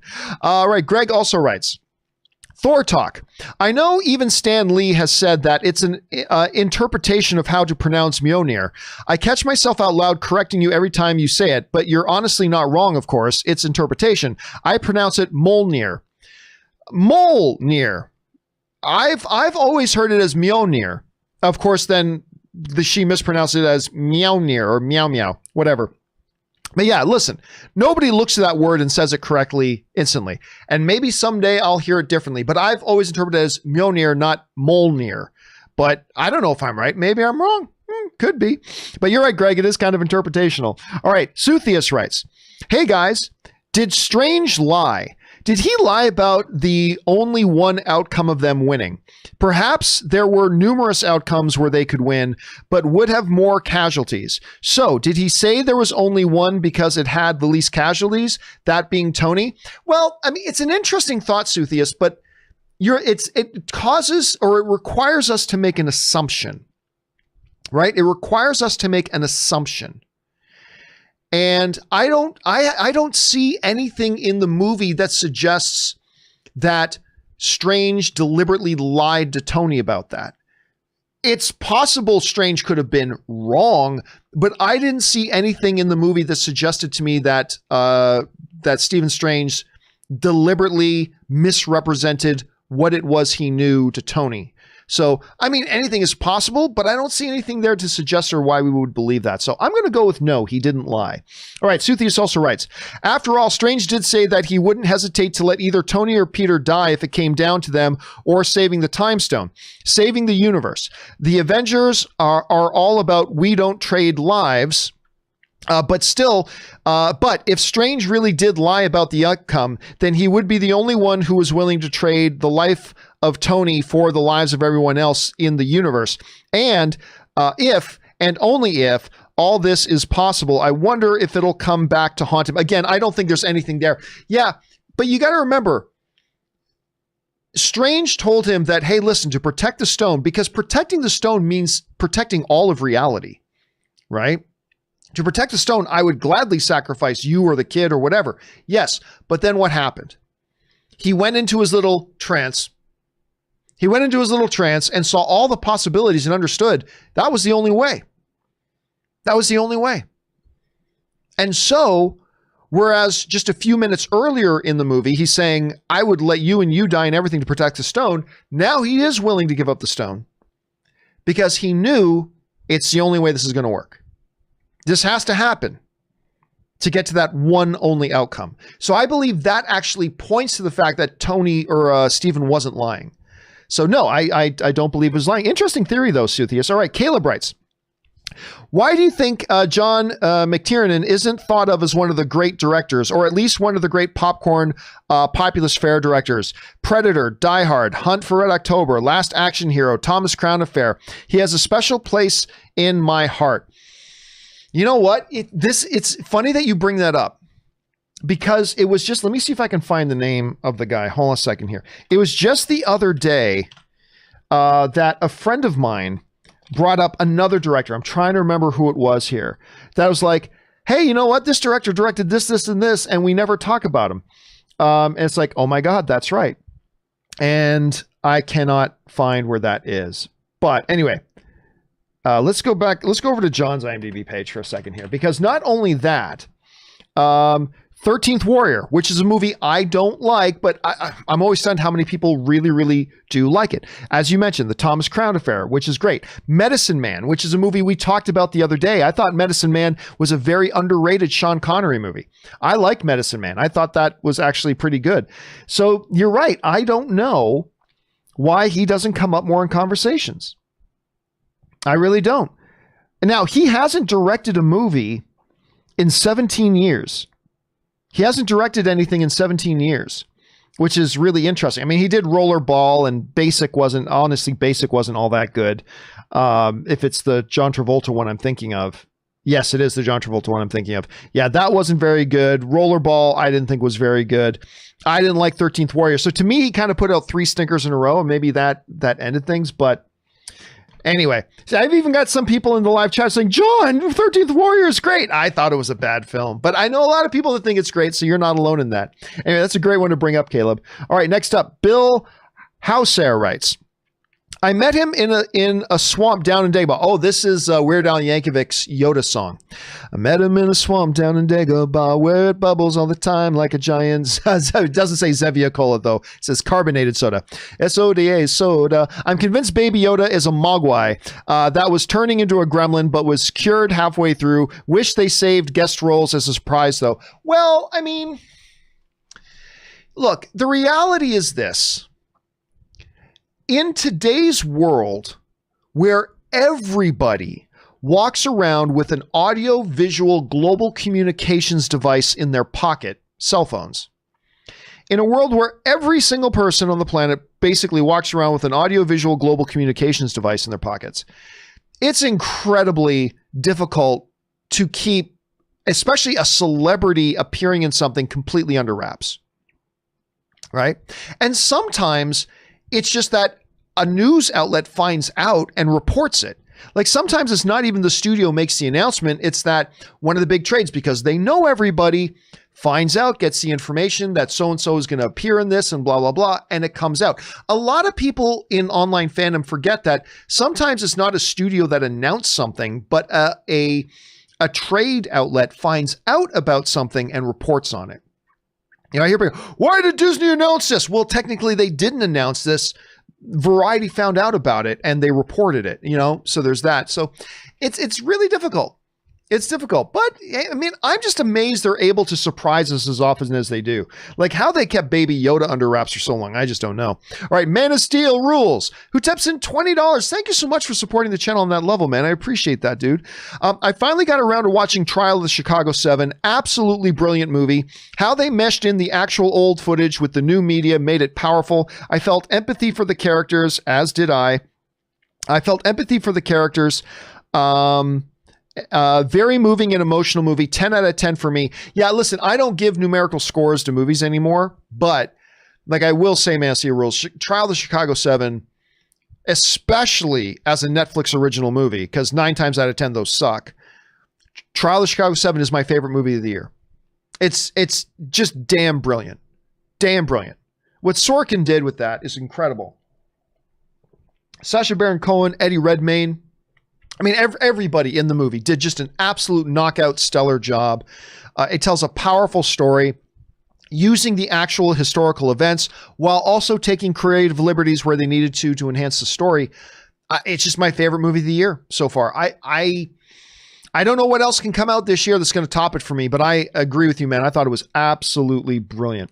All right, next up, Josh writes, which original Game of Thrones youth will have the best next decade? My money's on Richard Madden, Bodyguard. Well, I wouldn't really call him a youth, but anyway, Richard Madden, Bodyguard plus roles in Rocketman 1917 is a better resume than the leads for Kit, Emilia have done. Next up, Eternals has an MCU male lead, failed to become a movie star. Well, I mean, look, there are some arguments. Like, look at it this way. For the most part, they are movie stars by the time they come into the MCU. If they haven't, there's been some discussion about this. For example, name a massive hit that Robert Downey Jr. has done since being Iron Man. I'll wait. There isn't one. He hasn't had a big giant hit other than an MCU thing that unless I'm forgetting one off the top of my head, which is perfectly possible. Chris Evans. Yeah, he was part of a big ensemble for Knives Out. And by the way, make no mistake, I love Robert Downey Jr. and I love Chris Evans. Don't get me wrong. But I'm saying, like, what big, huge, massive hit has Chris Evans been in since he was Captain America? Chris Hemsworth. I think Chris Hemsworth has shown he's a hell of an actor. But what big giant hit has Chris Hemsworth done since being Thor?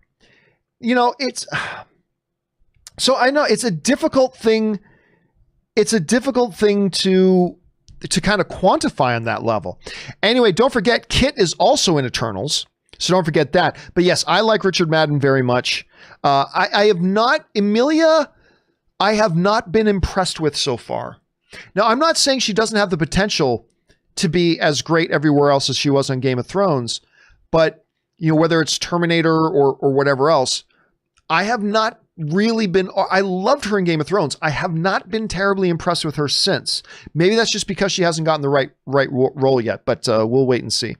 All right. One of two. Rey is no one twist in 8 was panned because JJ mystery boxed Rey throughout 7. If we were shown Rey was no one in 7, fans would have been cool.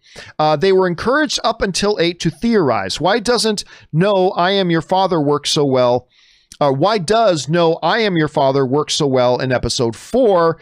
Because we and Luke are told his backstory definitively. So it floors you with the reveal in Empire.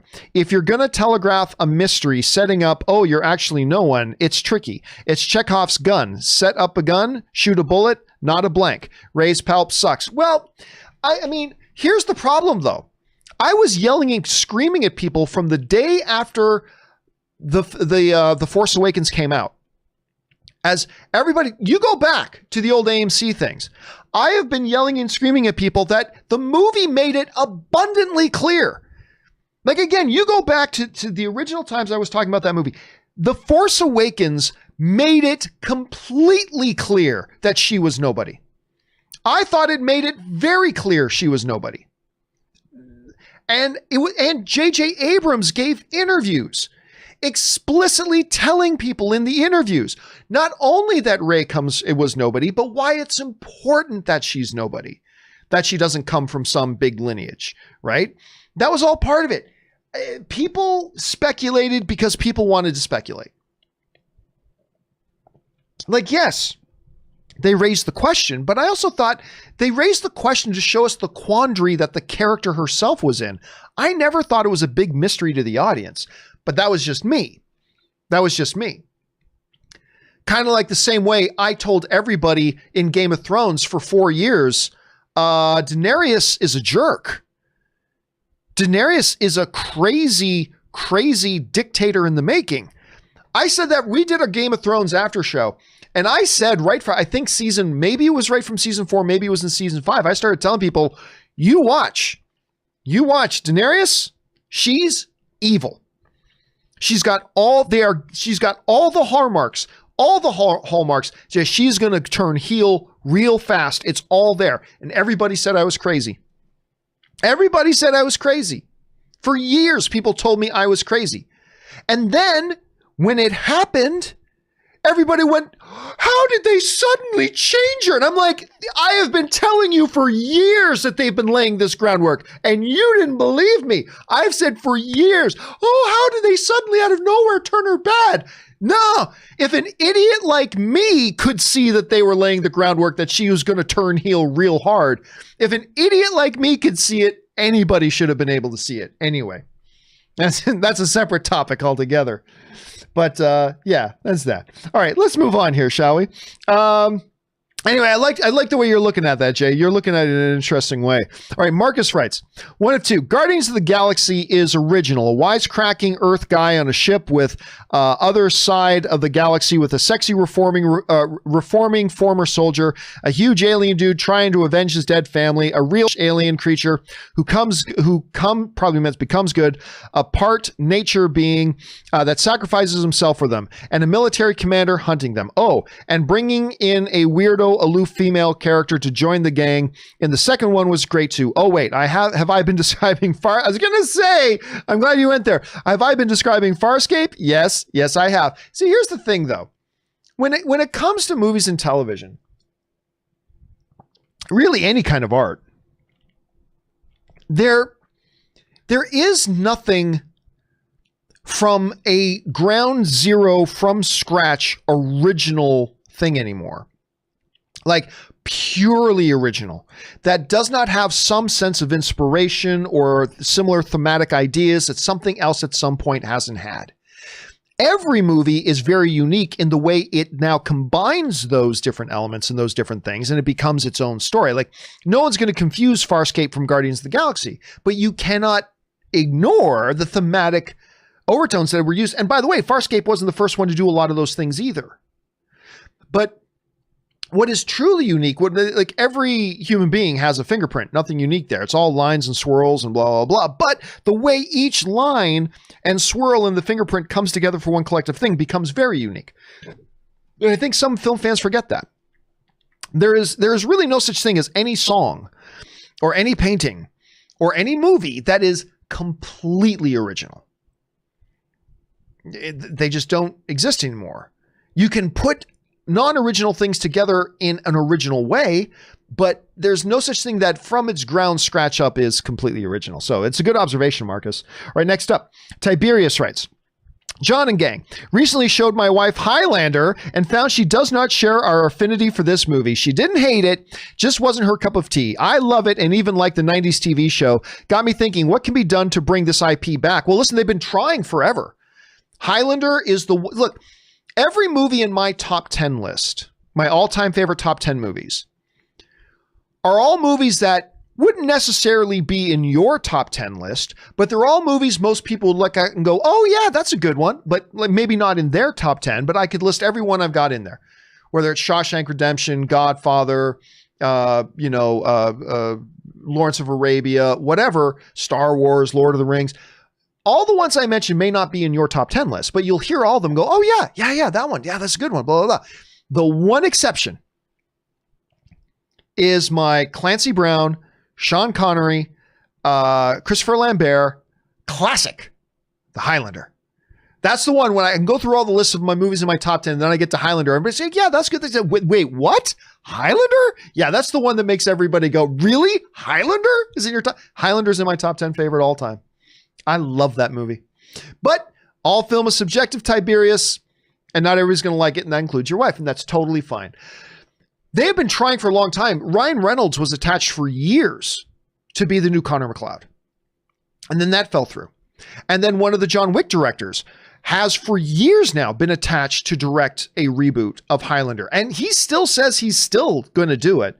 But I mean, as the years pass, I'm starting to doubt it more and more. But theoretically speaking, we are supposed to get another Highlander. Whether or not it actually happens, we'll have to wait and see.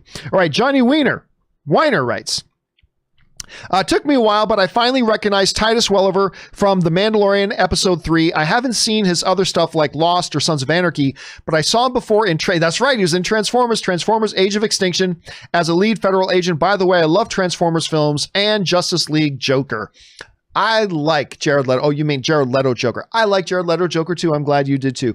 I like the first Transformers, none of the other ones. But yeah, listen, Titus Welliver, and he's got his own very successful, I believe it's on Amazon, very successful show called Bosch, which I believe has been running like 5 or 6 seasons. I saw the first season. I really liked it. I don't know why I didn't pick up on season 2. It's just something that I realized like much later on. I was like, oh, like I heard news like Bosch season 4 is coming. I was like, holy crap, I never even watched season 2. Like I watched season 1 and I really liked it. I don't know why I never picked up on it. I might have to catch up on it at some point. But anyway, he's one of those guys that he pops up in a movie. You instantly recognize him. Maybe you can't place him and maybe you don't know his name, but he's always great in everything he pops up in. I really like the guy. All right, next up. Buck OD writes, in order to become the leader of Wakanda, all the challengers must be defeated in hand-to-hand combat without enhancements. No heart-shaped herb or tech, just simple weapons. I have a hard time imagining a person as tiny as Letitia Wright doing that. That is one of the big things that always comes up when people say, oh, Shuri will become the next Black Panther. Makes no sense. The reason why it makes, and by the way, Letitia Wright as Shuri, love the character and I love her. She's one of my favorite characters in all of the MCU right now. I love Shuri, but her being the leader of Wakanda makes absolutely zero sense for 2 very important reasons. Number 1, she's not a leader. She wants to be in her lab. She has no desire for governing. She has no desire to do any of that stuff. That is not where her natural skill set is. She wants to be in her lab. So that's the one thing. But the second thing is, who's she going to beat in hand-to-hand combat? Like, honestly, if for whatever reason, they set it up that that T'Challa was no longer there and can no longer be king, well, that only leaves one guy. That just leaves one guy. He came this close to already beating T'Challa. Remember at the beginning of Black Panther, M'Baku challenged for it as the leader of the tribe. He has the right to challenge for it. And had he won that fight, he becomes the next king of Wakanda. And he came that close to beating him. If anybody, he's the one who should become king. He has leadership experience. He's led his tribe the entire time. And I'm sorry, but if Shuri lays claim to the throne, almost anybody from the other tribes can just say, I lay claim to it, and they have to fight in hand-to-hand combat. And I'm sorry, but M'Baku beats Shuri easily. He is the mighty M'Baku. So, yeah, there's no way to make any sense of the notion to me of Shuri being the next monarch of Wakanda. There's just no way. Understanding how they say Wakanda works, it just makes no sense. And so, So anyway, yeah, there's that. All right, Ryan Lohner writes, when is Disney going to get around to answering the greatest Star Wars mystery of all? Did Han get his sight back before Leia was able to change out of the slave outfit? That's the question. And, you know, it's funny because I've got to watch the Star Wars Christmas special. I think it comes out tomorrow. You know what? They sent me a screener link for this like a week ago, and I just never got around to watching it. They sent me a screener link for the Star Wars Lego Christmas special, and I never got around to watching it. But there's the one funny thing in the trailer where it's like you got the old and the young version of Han. You can shoot first. I thought, I see what you did there. That was clever. All right, next up, Jesse writes, oh boy, John, I did it. I pre-ordered my Hasbro Black Series electronic Mandalorian helmet, ready to ship on April. It's a 1-to-1 scale. It comes with a fully finished interior and an attachable tactical flashlight. So excited. I've been waiting so long for this. I got to tell you, Hasbro, and you guys remember Ann used to work at Hasbro. before she moved on to Amazon. But Hasbro puts out some really good stuff. They put out a bunch of cheap crap too. They absolutely do. But they also put out some really good stuff, particularly in their Black series. And I think they just put out one, like a big Razor Crest model, if I'm not mistaken. So they can put out some good stuff. So do me a favor, Jesse, send me a picture of that once it arrives in April or May. Send me a picture of that. I'd like to see it. I hope you enjoy it, man. All right, Min Tran writes, watch 3 new movies this weekend. Ammonite, Fat Man, and Freaky. For me, 2 out of the 3 films were good. Well, we'll get on number 2. Surprisingly, the one that I didn't like was Ammonite. Don't get me wrong, Kate Winslet and Saoirse Ronan gave a good performance, but it's slow paced. The quiet characters and lack of any accompanying music makes it so dull and boring. I am fascinated to see Freaky. I really do want to see Freaky. I probably would have made the hour-long drive out to Orange County to go see it, and that's the closest movie theater to me that's open right now. But honestly, even though I feel safer in a movie theater because of their great safety precautions, I gotta admit, the latest massive spikes in infections made me hesitate, and so I didn't go to see Freaky. If it had been, I don't know, Black Widow, maybe I would have gone, but even I, who've gone to the movie theaters twice, I felt very safe and secure in them. The recent massive spikes in infection rates has made me go, I'll probably wait. But I am very excited about seeing both Fat Man and Freaky, and thanks for giving me your opinion on those, man. I'm looking forward to seeing those. Min also writes, Fat Man was really fun. Gibson's performance as a gruff, broken Santa was great. It was a weird mixture of a Western movie and a Christmas movie, and it was fun to watch. I'll tell you what, I saw that first trailer. I remember I saw that first trailer, and I was like, I have no idea if this movie is going to be an absolute hot mess or great, but I would be lying to you if I didn't tell you I was fascinated by it. Walton Goggins in there's, I mean, just... It's such a different idea. It clearly looked very low budget. I mean, it clearly and obviously looked really low budget. But I would be lying to you if I didn't tell you I was absolutely fascinated to watch it. So I'm going to have to make sure I do, man. Thanks for the recommendation. All right. Patrick Conway writes, over under 20% that Baby Yoda will get a Mandalorian armor at the end of the season. Like, imagine the toy sales for Disney and you and Rob would freak out about the hot toy. I will still go way under. I will go way under. The baby is not Mandalorian. Even by the code that that Mando follows, right? So I'm going to sneeze. Pardon me. Even under the code that Mando follows. So I'm going to go, well, is it 0%? No, because you're right. There is marketing possibilities galore, but, or as they should say, merchandising opportunities galore. But I would honestly put it around the 1 or 2% line. But you're not wrong, Patrick. They have Baby Yoda come up in a scene and he's wearing like Mandalorian armor. That toy sells 5 million units in the first 10 minutes. That toy sells 10 million units in the first 10 minutes. So you're not wrong about that. All right. Min Tran writes, Freaky was also good. For me, it was basically a comedy with elements of a slasher film with some cringe parts that was really fun to watch. And listen, Vince Vaughn, I have always been a Vince Vaughn fan. And you know, whether he's doing, Vince no longer has a big career, right? But even when he pops up in smaller stuff, I love him in it. Like that little wrestling comedy a year or two ago, Fighting with My Family, I thought that was a really overlooked movie. I thought that movie was really great. I enjoyed it. I was so entertained by it. And Vince Vaughn was money in it. Absolutely money in it. I love watching Vince Vaughn. Whether he's doing something more dramatic, like True Detective. I thought he was really good in True Detective season 2, by the way. Or whether it's something more comedic like in Fighting with My Family. And I think he looks great in this. Again, I haven't seen Freaky yet, but I'm dying to, and I have all the faith in the world in him. All right. Santez H writes, how do you know I won't screw it up again? You won't. Right. It's a leap of faith. Peter would have rather died than go back and deal with his actual life. It took an outside voice to bring him back to dealing with his real life problems. Great stuff. And listen, that's the thing. there are